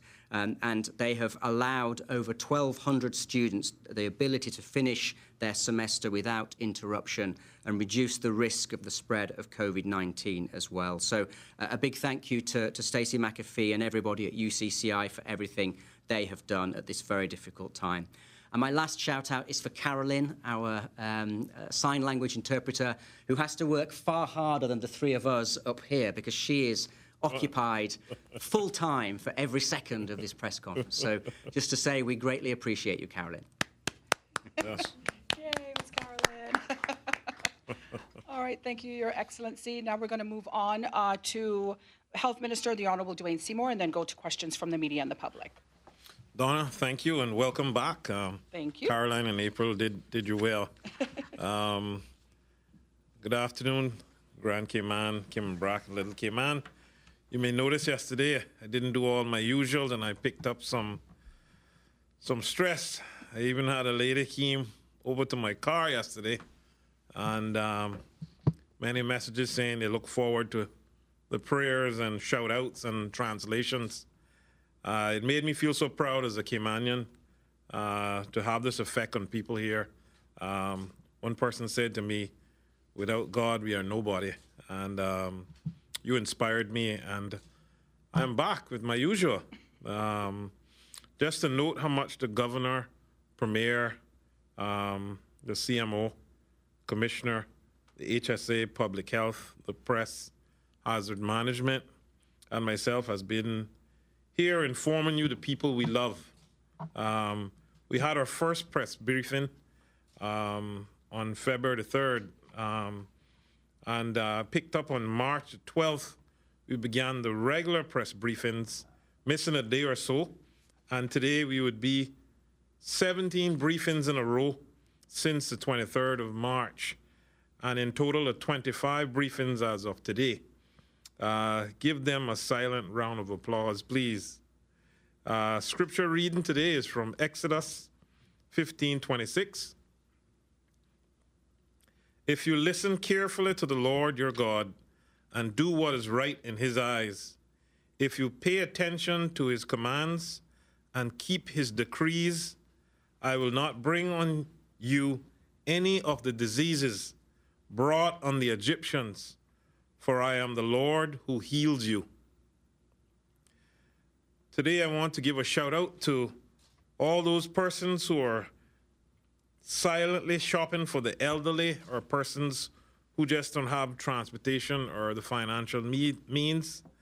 You're unsung heroes. I want to thank you for extending your hand to a neighbor. Also, I want to give a shout out to all the entrepreneurs out there who are making face masks at home in an effort to save lives. I thank you for the work that you're doing. I just want to say in 1918, some 102 years ago, they were saying the same thing to prevent the spread of Spanish influenza. And they were saying, same thing, please stay home unless it's essential.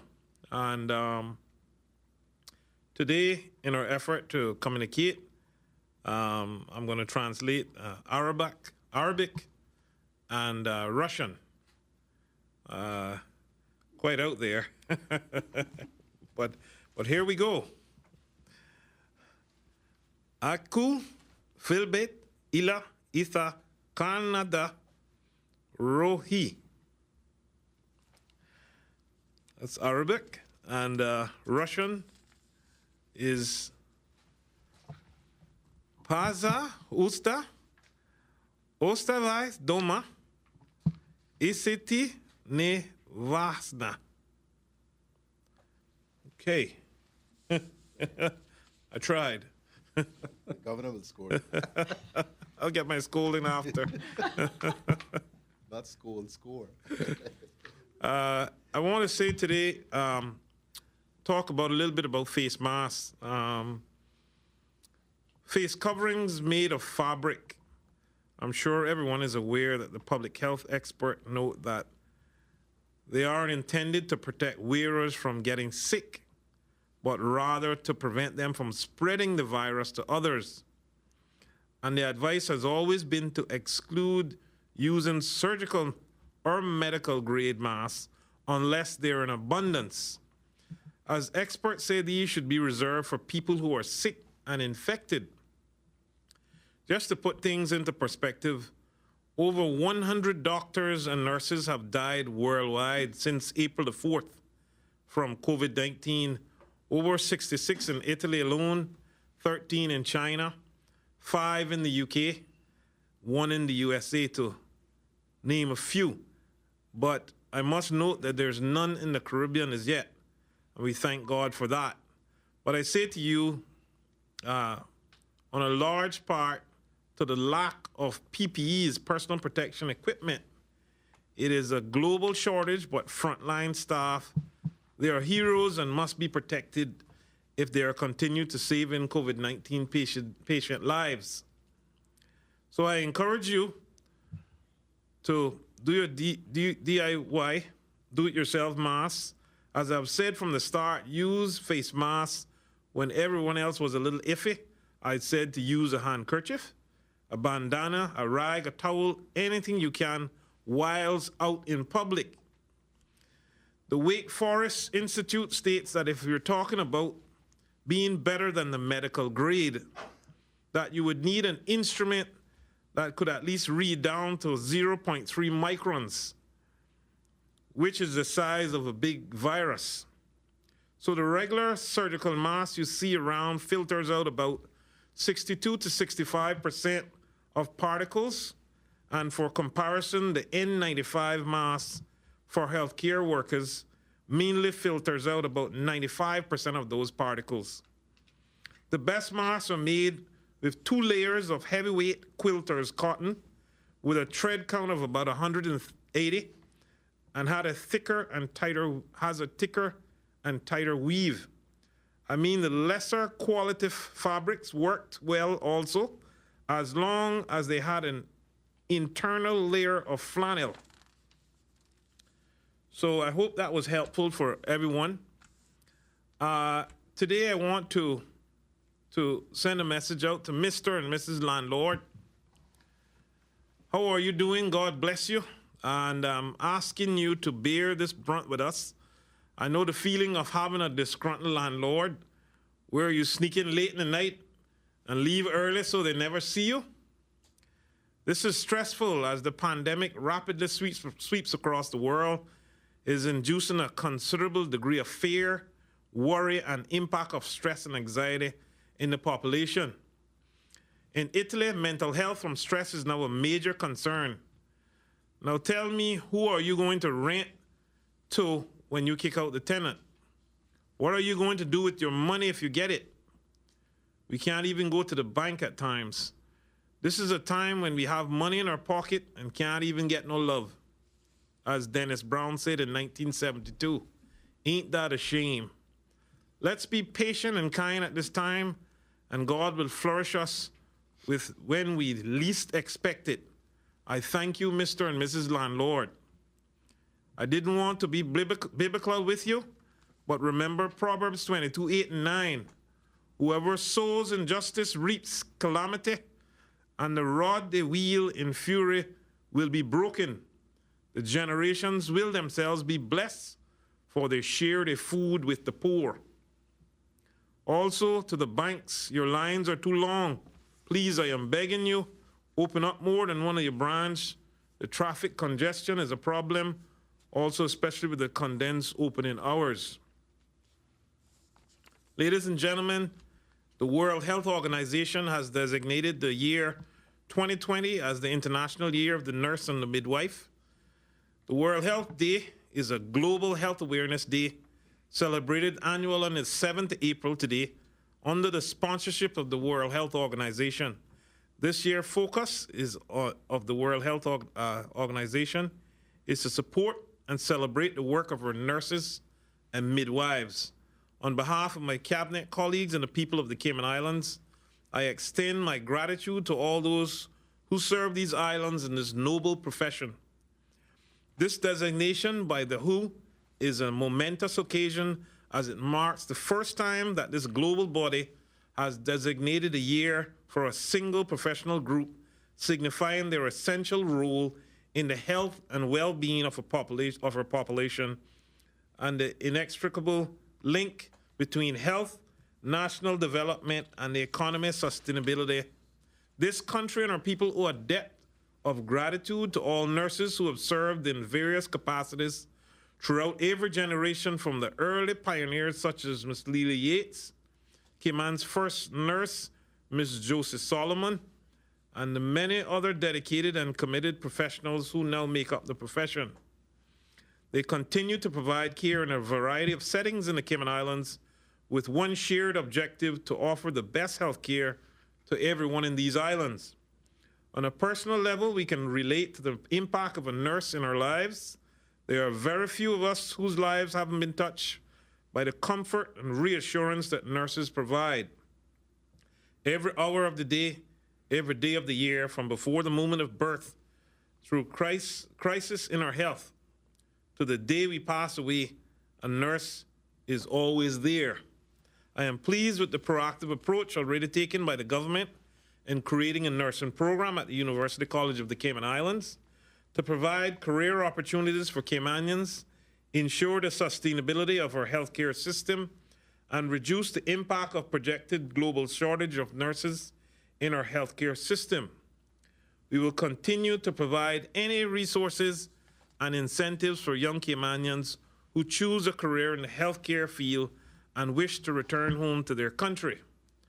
However, we recognize that there will be need for more experienced specialists and skilled nurses who will need to recruit to fill critical roles to guarantee the sustainability of a high-quality public health care system in these islands. Our ministry is committed to this important consideration. Today, I salute, thank, and appreciate nurses and midwives and all other healthcare workers, whether in the public or private sector, for your commitment to these islands and the years of devotion in caring for people, especially at this time as you are in the frontline workers of the COVID-19 response. Congratulations to you on your well-deserved year dedicated in your honor, and I wish for all of you a long and successful career in this your chosen profession. I thank you and God bless. Okay, thank you, Minister Seymour, for that, for those words. We'd like to now open up the Q&A session, starting with April Cummings from Radio Cayman. April, please go ahead. Good afternoon, everyone. I hope you can hear me. My first question is for the Commissioner. I think this is most appropriate for you. We've received a couple of messages from listeners who have very large households. So it's sometimes 4, 6, in some cases 8 people in the household. They say they're respecting the rules, they're staying at home, but they are celebrating outside on their property, playing dominoes, that sort of thing, and have in multiple instances been approached by officers who said they can have no more than 2 people outside, even though it's on their own property. Could you speak to that a little and clarify that for us? I can clarify and confirm that you conduct family activities within your own grounds or on your own property. So it's a message I will just have to go and reinforce with my officers back through the command centre. Thank you, sir. I didn't mean to giggle, but it did make me smile. The other question, I'm not sure whether it's for the Commissioner or exactly who answers it, but it has to do with landlords and whether they're required to be registered as businesses and whether government has the capacity or the legal standing to perhaps stop evictions during a time like this. That's not the Commissioner. No, Whether we have the power to stop landlords evicting people at the present time. No, we don't. We don't have the power in law to stop a landlord from evicting a tenant because they aren't paying the rent. I'm getting increased numbers of messages from landlords saying that they have tenants who are not paying the rent and appear to be making no effort to seek assistance otherwise from NE or anywhere else. So I see this problem starting to bubble up. Each case is different, and the circumstances are often different. It's very difficult to make a judgment about whether all landlords are behaving unreasonably or tenants are behaving unreasonably. All I will say to everyone is that if we can soldier on through this time that we're in for the next few weeks, and we don't wind up with widespread community transmission of the virus, a whole lot of things will be able to change as far as the local economy is concerned. So at this stage, I just exhort everyone to be patient as you can, and to be as reasonable as you can, whether you're a landlord or tenant. Thank you, Premier McLaughlin. Thank you, sir. Any other questions before we move on to Wendy from CNS? Okay, Wendy, you have a question? Yes, please, Donna. Thank you. I'd like some clarity. My first question is just quite simple. Did we get a date for the expansion on the closed borders? Because obviously that expired, the original, or it's about to expire. So I just want to make sure that we have an official period of time that's written down about the borders being officially closed. I don't know whether the Premier wants to answer that first, and then I'll go on. I've got 2 very related questions after that. Right. So we haven't officially taken a decision yet. By that I mean Cabinet hasn't yet made a decision. But I've had a discussion with the Deputy Premier, who's the Minister for Tourism and responsibility for the ports as well. And he is suggesting that we close it until the 30th of May. So that we'll have a Cabinet meeting during the course of this week and address that then. But that's certainly the suggested date now. Okay, great. The other questions really relate to the whole situation around deliveries and food and all that kind of thing. The first one is we've had a few people that queried whether health and safety protocols are being observed at this time, because obviously there's a lot of people working now to get food made, to deliver people working in very close proximities. And so we just wanted to double check that the Department of Environmental Health was still working and still checking that these places are safe and people are practicing social distancing, but also the usual protocols of food handling are being well managed, because a lot of people are obviously relying on them. So I don't know who can answer that question. And the next question is really about coordinating deliveries and whether government could find a way to get involved with the private sector to employ delivery drivers, and if we can't privatize the nationalize the supermarkets, but could we not nationalize the delivery system in some way? Government use its public funds to pay for drivers and really ease that burden and also help those that can't get out. That's pretty much my bag. Thank you. Well, I can't give a categoric answer with respect to the first question, which is all I can do is go away and ask for a report from Environmental Health about those matters. But we certainly haven't, at least they haven't filtered up to me, any complaints about the way the restaurants are operating. With respect to delivery services, we've talked about this a number of times. The private sector is working to find, and they are finding employment for a number of people who would otherwise not be employed. We have a whole bevy of taxi and tour operators who drive for a living normally, who have no work now. And the Chamber of Commerce was certainly helping to try to put that together. Woody Foster in particular, I think, was heading that up. I don't think government should jump in and take jobs now from people who would be able to make a few dollars doing deliveries. This may go on for a while yet. And there are more than enough people out there who drive for a living who ought to be available to help with the delivery service. Okay, thank you, Premier McLaughlin. Any more questions from you, Wendy? Actually, I'll give way for a minute so I can make notes and then come back if you don't mind. Thanks. Okay. I have a few questions from the public, myself. Premier McLaughlin, of course, everybody wants to get the latest update on pensions and where those talks are at. They're at the same place they were yesterday when I reported. We now do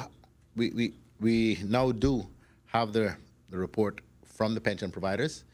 So this afternoon I will spend some time considering that myself, and then we'll have a broader meeting across government to make some decisions.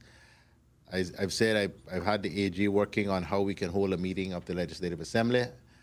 I think he has come up with a workable plan, and does require some creativity, but I think it can be done. I just need to have a discussion with His Excellency the Governor as well as my cabinet about it. But we might be able to get to the Legislative Assembly as early as next week. Okay.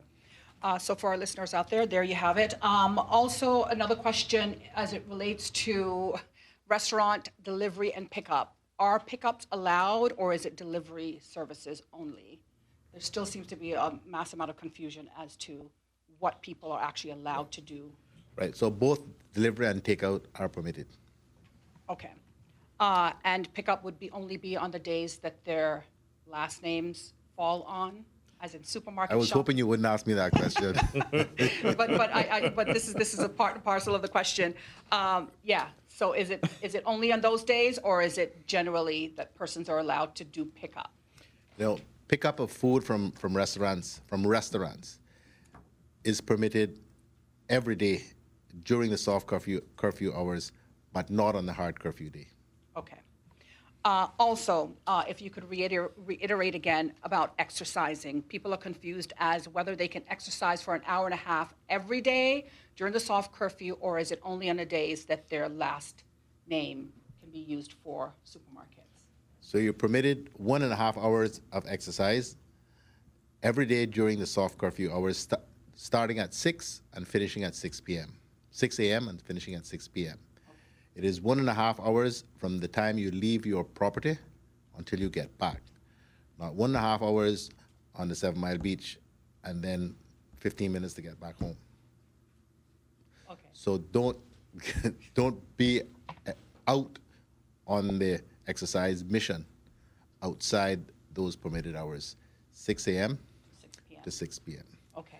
So I went out yesterday with one of my sons as well for the first time, and we went out quite early, as early as was permitted. And I can tell you, the police were out in numbers. One very nice officer even asked me if I thought I might need an escort at home, and I told him no, I was just perfectly fine. So don't believe you're going to get out there and beat the police, because you're not. They're going to be there. Okay. Thank you very much, Premier McLaughlin. Also, two other questions to His Excellency. One, is there another planned BA flight anytime soon that would afford us the opportunity to get more supplies and hopefully for more persons who are Caymanian or resident here to return home? Well, I think we've shown we can do it, so that's clearly positive. I know that the Premier and government are now actively looking at how we can help people who are on islands who want to leave, and that's our next big challenge after the BA flight is out of the way. The travel hotline is still there for people who want to register an interest, and I know government will now be looking at what we can do on that, and the BA option to London is clearly something we could do again if in that exercise there is demand for people to go to London. Okay, so when you say others, you mean people within the region and maybe the USA? Yes, we have Cayman Airways, and so we could organise flights within the region, but that's a matter for government, and we need to see what the demand is. I think my office can help with the sort of diplomatic side of it if we need to be approaching other countries, Philippines, India, for example. So it'll be a collaborative effort, but I think this is now a big challenge for the next few days and weeks. Okay. Like I just wanted to add one thing to that, Donna, because I've been getting a lot of calls in terms of flights. Everybody, I mean, I tell people all the time, listen to the press conferences every day because it's something important that would probably relate to you. Right. And people are calling about flights off the island to Jamaica. People are calling about Santo Domingo, Nicaragua, Honduras, in the region. And I'm saying to them, just call the number 244-3333 or email. And it seems like people are waiting for us to say a flight's going to Jamaica and then they want to book. This is not the normal circumstances. We want you to call so that we can put our efforts into organizing what we need to, because there's a considerable enough amount of stuff that needs to happen for flights to even go on in these kinds of in these times. Sure. With other countries and so forth.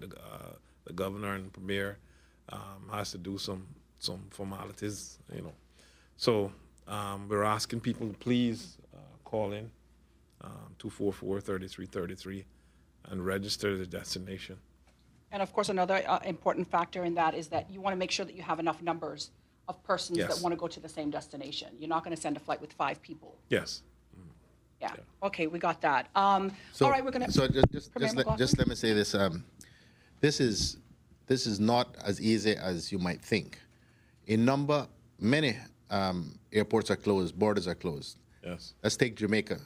So in order to get a flight to Jamaica, we will have to persuade the Jamaican government to allow us to land in the first place. So we want to know how many Jamaicans because I don't think they're going to accept any visitors, how many Jamaicans want to return home, to see whether it is worthwhile going to those lengths and putting on a flight there.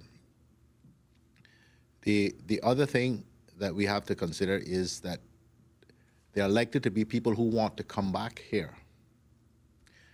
Now, when we expose our pilots and flight crew to persons coming back on the plane, we are going to run into issues of perhaps needing to isolate crews. So this is not a simple and straightforward exercise. So it's got to be truly worthwhile, the exercise in terms of the numbers of people, for us to go to those lengths. Okay. Premier McLaughlin, thank you very much. We're going to move now to Reshma. Reshma, please go ahead with your questions. You saw John's email. Thank you, Donna. This one is for the Premier. We've gotten a lot of positive feedback from the announcement yesterday for the small business owners and the lifeline that's being tossed out to them. But similarly, we've also gotten some feedback from business owners who are in 60-40 partnerships.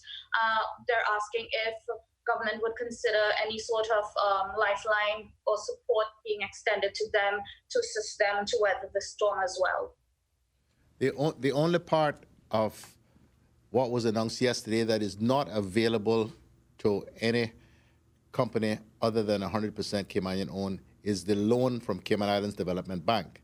And that's because that is part of the mandate of that bank. They can only make loans to 100% Caymanian owned entities or to Caymanians. But all of the other aspects of the program that Minister Hugh rolled out are available to all Caymanian companies, i.e., including those that are 60% Caymanian owned. Okay, great. Thank you for that clarification, Premier. We've heard about people doing do-it-yourself face masks and trying to, relax the demand for those masks, save it for the healthcare workers. Would it be allowed for the fabric stores to be able to, say, donate materials to the public so that they can have access to that so they can create their own masks? Well, if I may, Reshma, what we don't want is because to be able to move about, you need to be an essential employee. So what we want is for companies to be doing these rather than every individual. I know it would seem nice for every individual to be doing it, but when you apply to the curfew time at gov.ky, you're applying as a company to get permission to be able to move about and to sell goods, etc. So as much as I'm an entrepreneur and love that spirit, I would want them, and I think you can probably even you could probably still open a company online. I stand to be corrected, but I think you can even register a company online now, as we speak. So I prefer them, or for persons who already are established as a company, to be the persons doing these for some of the reasons that I set out just now. Otherwise, we're going to have people trying to go all over the place and get themselves in trouble. We don't want people to get in trouble, although I like the spirit of persons trying to help themselves and making lemonade out of lemon. But we ought to be careful how we do that. Maybe they do it through someone else or do it through another company or something to try to get the approval to be able to move around and to sell them. Because here at the ministry, if someone has a company and sends us their product and we approve the design of the DIY, we are even willing to take some of these so that we can distribute, whether it's amongst the civil service or even amongst the public. So we're trying to encourage that, and we have taken on board some persons, some companies who have wrote to us, and we are now in negotiation with them. So it's something that we're encouraging, but we ought to be careful how we do it to ensure that we're doing it within the law. Okay, thank you for that, Minister Seymour. I just have two more questions. If Dr. Lee is still available, I just wanted to ask a quick question. The BA flight that came in and the individuals that came in on that flight, are there any plans to test them rather than wait for the 14-day period given the positive test that we got from the students today? Sorry, Reshma, I didn't entirely understand the question. On the BA flight that's coming in to yesterday, is that what your question's about? Yeah, the passengers that came in yesterday, are there any plans, in light of today's findings with the positive students, are there any plans to test those individuals now rather than wait for the 14-day quarantine period? No. Sorry? No. We would wait for the 14-day quarantine period. That's the nature of the quarantine period, because they need to spend that time just in case the virus. The incubation period, we know the average incubation period is around 5.5 days, but the span is anything from 1 to 14. It's odd that the students that tested positive way out at 14 days.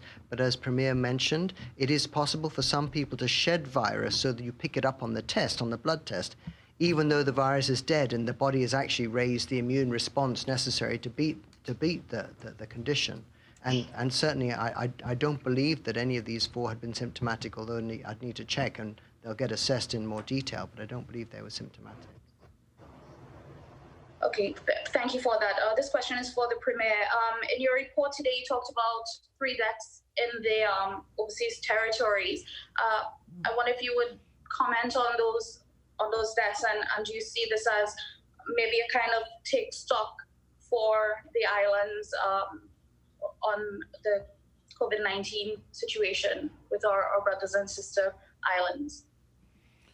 Well, I actually don't know the circumstances involving the 2 deaths which occurred on the same day in Bermuda. I haven't had a chance yet to talk to my friend, Premier David Burt, about that. But the Premier of TCI was actually on our chat. We have a BOT leaders chat, and unfortunately, the death of the young man, and he was a young man, in the Turks and Caicos Islands has really shaken them. He's actually the brother of one of the members of Parliament, and quite a young man and very popular. Again, a clear indication that this virus is no respecter of persons, even though it tends, if you look at the data, you look at the profile of the average person who does die, they tend to be pardon me, they tend to be older males or persons with underlying health issues. It's not just those that die. Thank you, Premier McLaughlin. If we have no further questions from members of the press at this time, I do have one other question. I'd ask for follow-up, Donna. Okay, just a moment for me, Wendy. I do have a question for His Excellency from the public regarding the BA crew that came in yesterday. I know you mentioned that were they in quarantine? Where were they in quarantine? How did that work? How did that process? Yeah, they were fully in quarantine, and that was handled extremely effectively, and no problems whatsoever. Okay, awesome. Thank you so much for that. Wendy, can you please go ahead? Yes, thank you. One question is there a list of available that shows all of the exempted businesses, or is that too much of a proposition because of the quantity? That was a question that quite a few readers have asked us. Another question is a bit more generic about yesterday and the stimulus package. We've had a lot of people that are saying it's not really helpful to them now. And they're really just not getting through with their needs assessment unit, and there are some people out there that do appear to be terribly desperate, and I think they're hoping for some comfort in terms of what they do today and tomorrow as opposed to further down the line. Are there any plans for a much bigger stimulus package that's happened in the same way like in the States and the US, where the government has pumped money into the economy for employers to keep paying people even though they're not working? Any thoughts? Well, let me answer I don't know if I can remember the first question, but... It was about the list. About the what? List of exempted companies, if it's available. A list of exempted businesses that are allowed to be operating. We've had a few people ask for that. Please don't ask for that. Too long, huh? Well, the thing is that the way that the regulations are set up, there are a number of categories of businesses that are exempted under the regulation. So under the regulations, which are the critically important businesses to keep life and limb together, essentially. And so what we ask is for the employers, the owners of those businesses, to write to curfew time to set out the names of the essential people that they need, so that when the individual is stopped as they drive around, the police can be presented with a letter saying, I'm an essential worker. So there's a whole long line and list of those. Then there are, so those are the ones set out in the regulations. Then curfew time, the competent authority, which is the Ministry of International Trade, they have the ability to also, under the regulations, declare certain businesses as exempt. And then there's a list of persons that they're asked, employees they're asked to send in to get approved. Then, of course, because we all have the various exigencies of life, you have certain, let me give you an example. The law firms, let me say walkers. Walkers are not regarded as an essential business, but obviously they have all their staff working at home. What's essential is that their IT systems stay up and running. So you get a number of IT employees at Walkers being exempted and declared essential for that purpose. And they're given perhaps so many hours of a day, which is agreed, so that they can go and fix these various things. So that's why the process is so complicated and so ongoing. I mean, I kid you not, yesterday, I don't know what the final number was we arrived at, but by the time I came here to the press conference, we had received over 300 requests for exemptions yesterday. So that's the nature, and so we have to sort through these. Only the really controversial ones get kicked up to me. But I go down there from time to time, at least to try to offer some moral, some moral encouragement to the team that is working. We've got people now. We're working 13 hours a day, just keeping curfew time running. We've split the people into shifts. I say all of this just to say that please don't believe that this is working as well as it is. Just so. There's a whole lot of effort and energy that is going on. And I really want to give a shout out to the team there who are carrying out this incredibly important work and doing so with such great spirits.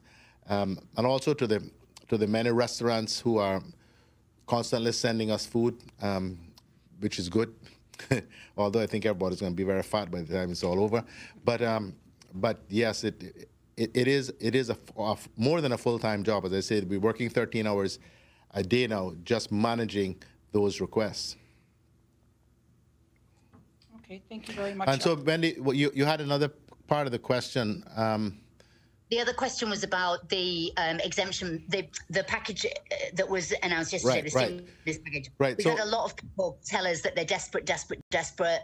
They've applied to needs assessment unit, not heard anything. They're hungry now, especially people in tourism, and they're just saying, why can't we do something like they have in the UK or the US, where government pumps money into the economy and so employers can pay people or whatever? Anyway, any thoughts or Well, that's exactly what we're doing. ideas for those people that say they're hungry today? Help me. Right, but what was announced yesterday had nothing to do with individual people. That had to do with that's a $14.4 million package of money going directly into the economy, but to support small and micro businesses. Part of it was actual wage subsidy, as well as the soft loans program, which is about $5 million to businesses. It is not a stimulus package. It is a survival package. And government, that was aimed at small and micro businesses. Government has right up front paid cash to tour operators, taxi drivers, some of those that operate the boats.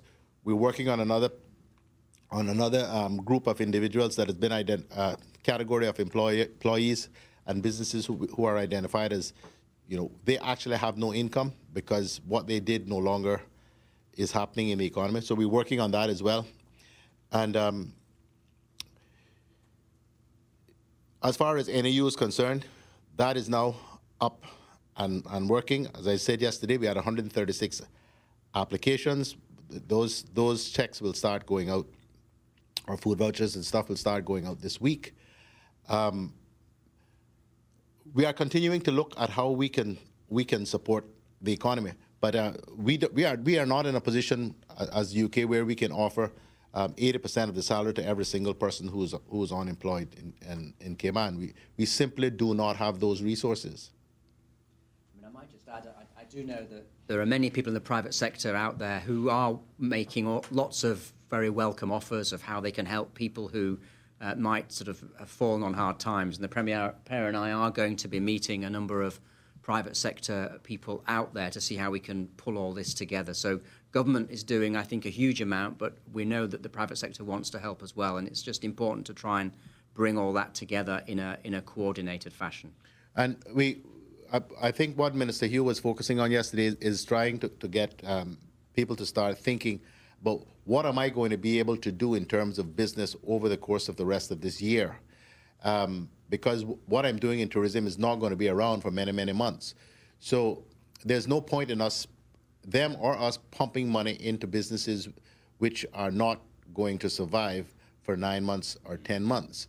They've got to refocus, repurpose what they do to try to find some traction within the local economy over the course of the next little while. There are businesses that are going to fold. Some are already folding. The restaurants, particularly those that cater to tourists, many of them are just not going to survive the length of time that the place is going to be shut down. And I think we're going to have to face some of these hard realities and see how we can help as many people as we possibly can survive over the next however many months it is. I mean, my projections are that the world is unlikely to open back up significantly, I think, before next year. So that's the kind of time frame the government is looking at and trying to make provision for. Okay, in an effort to start wrapping up the press briefing, we're going to move on to April Cummings from Radio Cayman for a final question from her. April? Mr. Premier, this is more kind of a concern raised by a number of folks because there are so many people out of work right now. And even though they're not going to get their electricity or water shut off, and if they have a mortgage, they're not going to have to do the payments right now, there are concerned that these things are going to back up on folks and they're going to have an extremely difficult time, maybe not today or tomorrow, but in the months to come. So they just wanted you to address, if you could, maybe what kinds of approaches are being thought about to perhaps assist people, not just tomorrow, but in the next 3 to 6 months. And these are more employees, I think, than employers. Well, I don't think I can say much more than I said just now, quite frankly. We are going to use as much of government resources as we can to help people through these times. But government itself has limited resources, and we have to be able to continue to operate, to pay all government staff, to pay all government outgoings, and to help with these various things for the foreseeable future. I think one of the things that many people may not be realizing is that government's revenue has fallen off precipitously.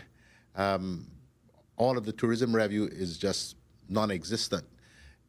The way it's non-existent for hotels and restaurants and tour operators, it's also non-existent for government. So a lot of work is going on in the background to see what we can do to help people. We don't have all of the answers now. I wouldn't pretend that we do.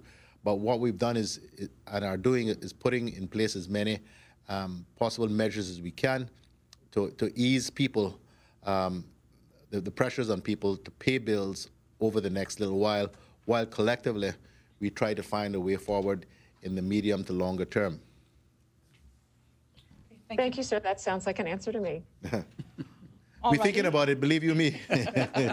I'd just like to insert this bit of information for those who are interested or need to get instructions on how to register their companies. They can go online to CIregistry@gov.ky. That's CIregistry@gov.ky for any instructions there. Any final words from our panelists as we wrap up this afternoon? No, just again to thank everyone for what appears to be increased cooperation with the measures that are in place, and to say to everyone that we are quite upbeat on this end. By no means celebrating yet, but we really think that Cayman is in an excellent place 14 days after the close down of our borders.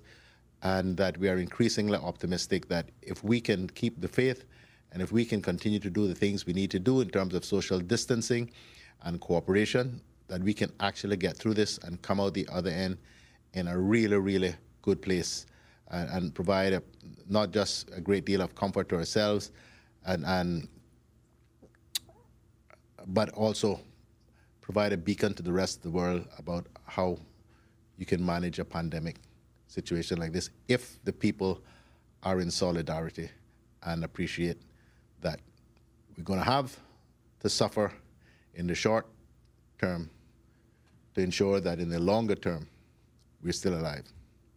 Thank you, Premier McLaughlin. Before we go, a reminder to go online to gov.ky/coronavirus for any unanswered questions or to those that you may need answered. And I'd like to say thank you to everyone who's made today's press briefing possible. Of course, our panelists, everybody that works here on this team, our sign language interpreter, you, of course, our viewing and listening public. We thank you for joining us, and we hope you'll do the same again tomorrow. Have a good one.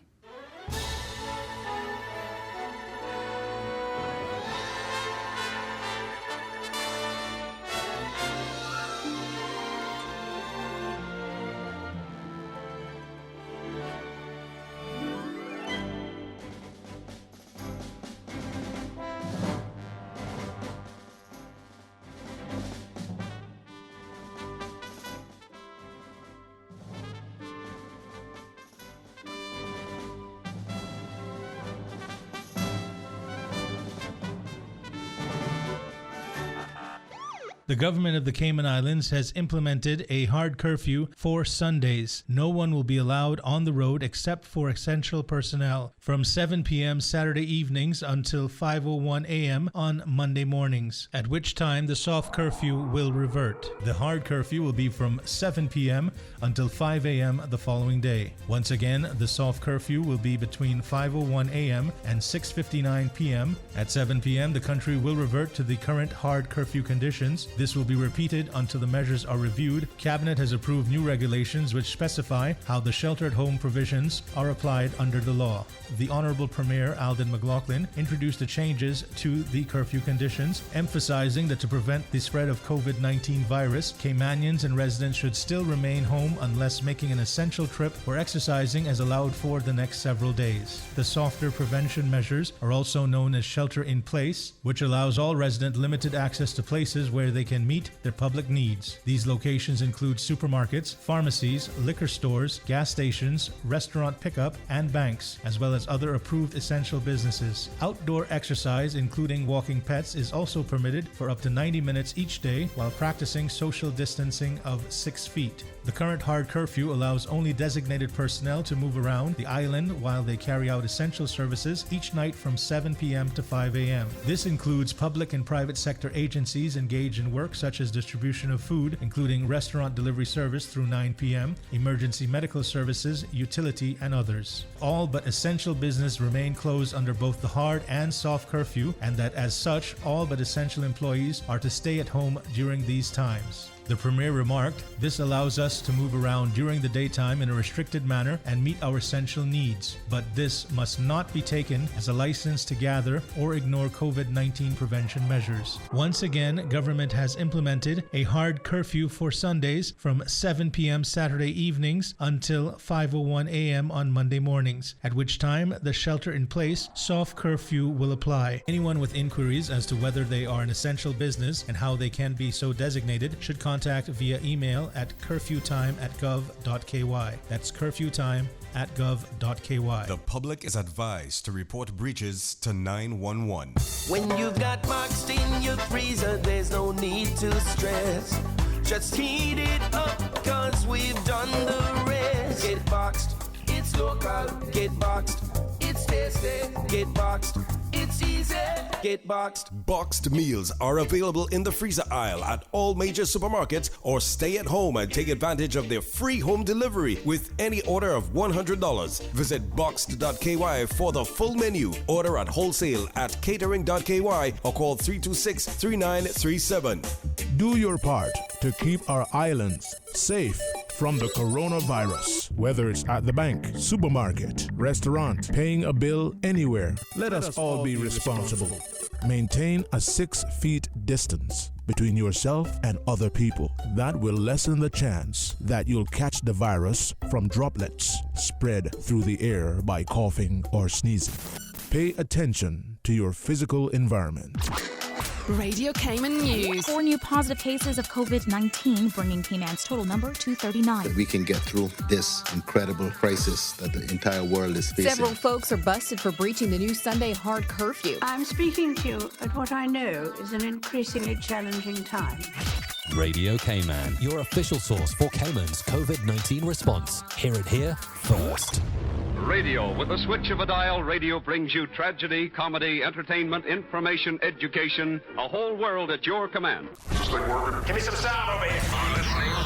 Radio Cayman's Super Jam Show. Radio. Proudly sponsored by the Cayman Islands Football Association. CIFA, building a better future for Cayman football. Word up, and we in effect. Keep on listening. Super Jam. The Super Jam Show is fueled by the proud sponsorship of insurance agent Michael Webster from Cayman Insurance Center.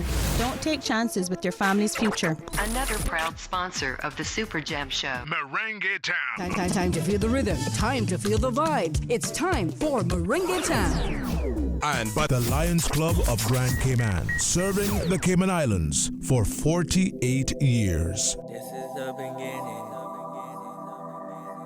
This is the beginning of the days we gon' be winning. This is the beginning. This is the beginning of the days we gon' be winning. Check. This is the beginning. This is the beginning of the days we gon' be winning. This is the beginning. This is the beginning of the days we gon' be winning. Check. They've been waiting on me to bring that fire.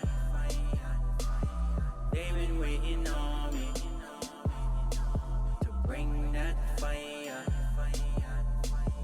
They've been waiting on me to bring that fire. They've been waiting on me to bring that fire.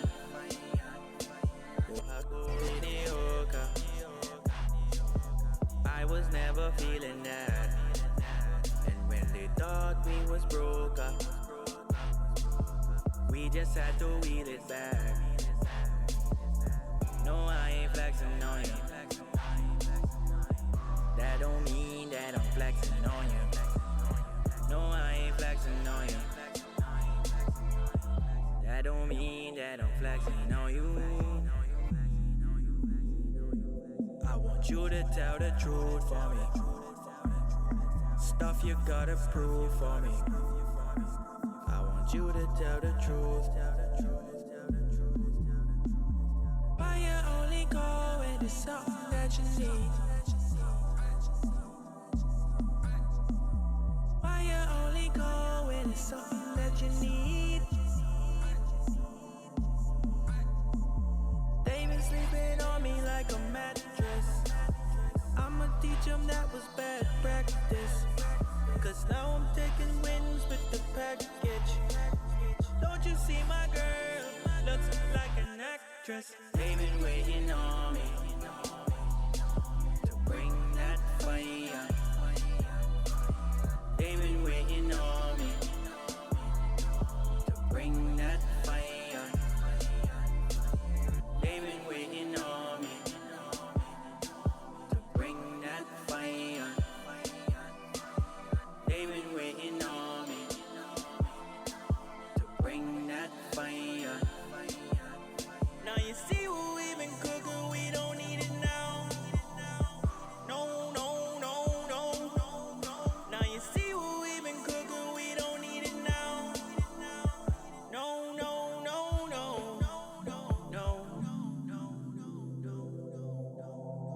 you see what we've been cooking?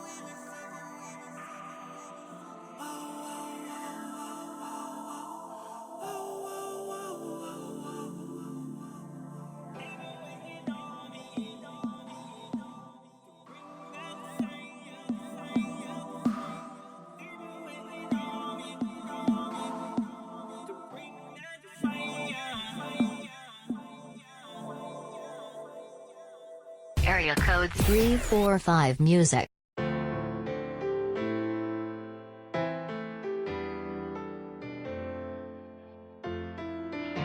So many people looking all around, but I got my eyes locked on you. I just wanna take the lead, lost in the crowd, and you also got your eyes on me. I'm the one you needed more. Everybody got their eyes on you when you passed the door. I'm the one you needed more. Got my eyes on you, mesmerized when you passed the door. I'm the one you're searching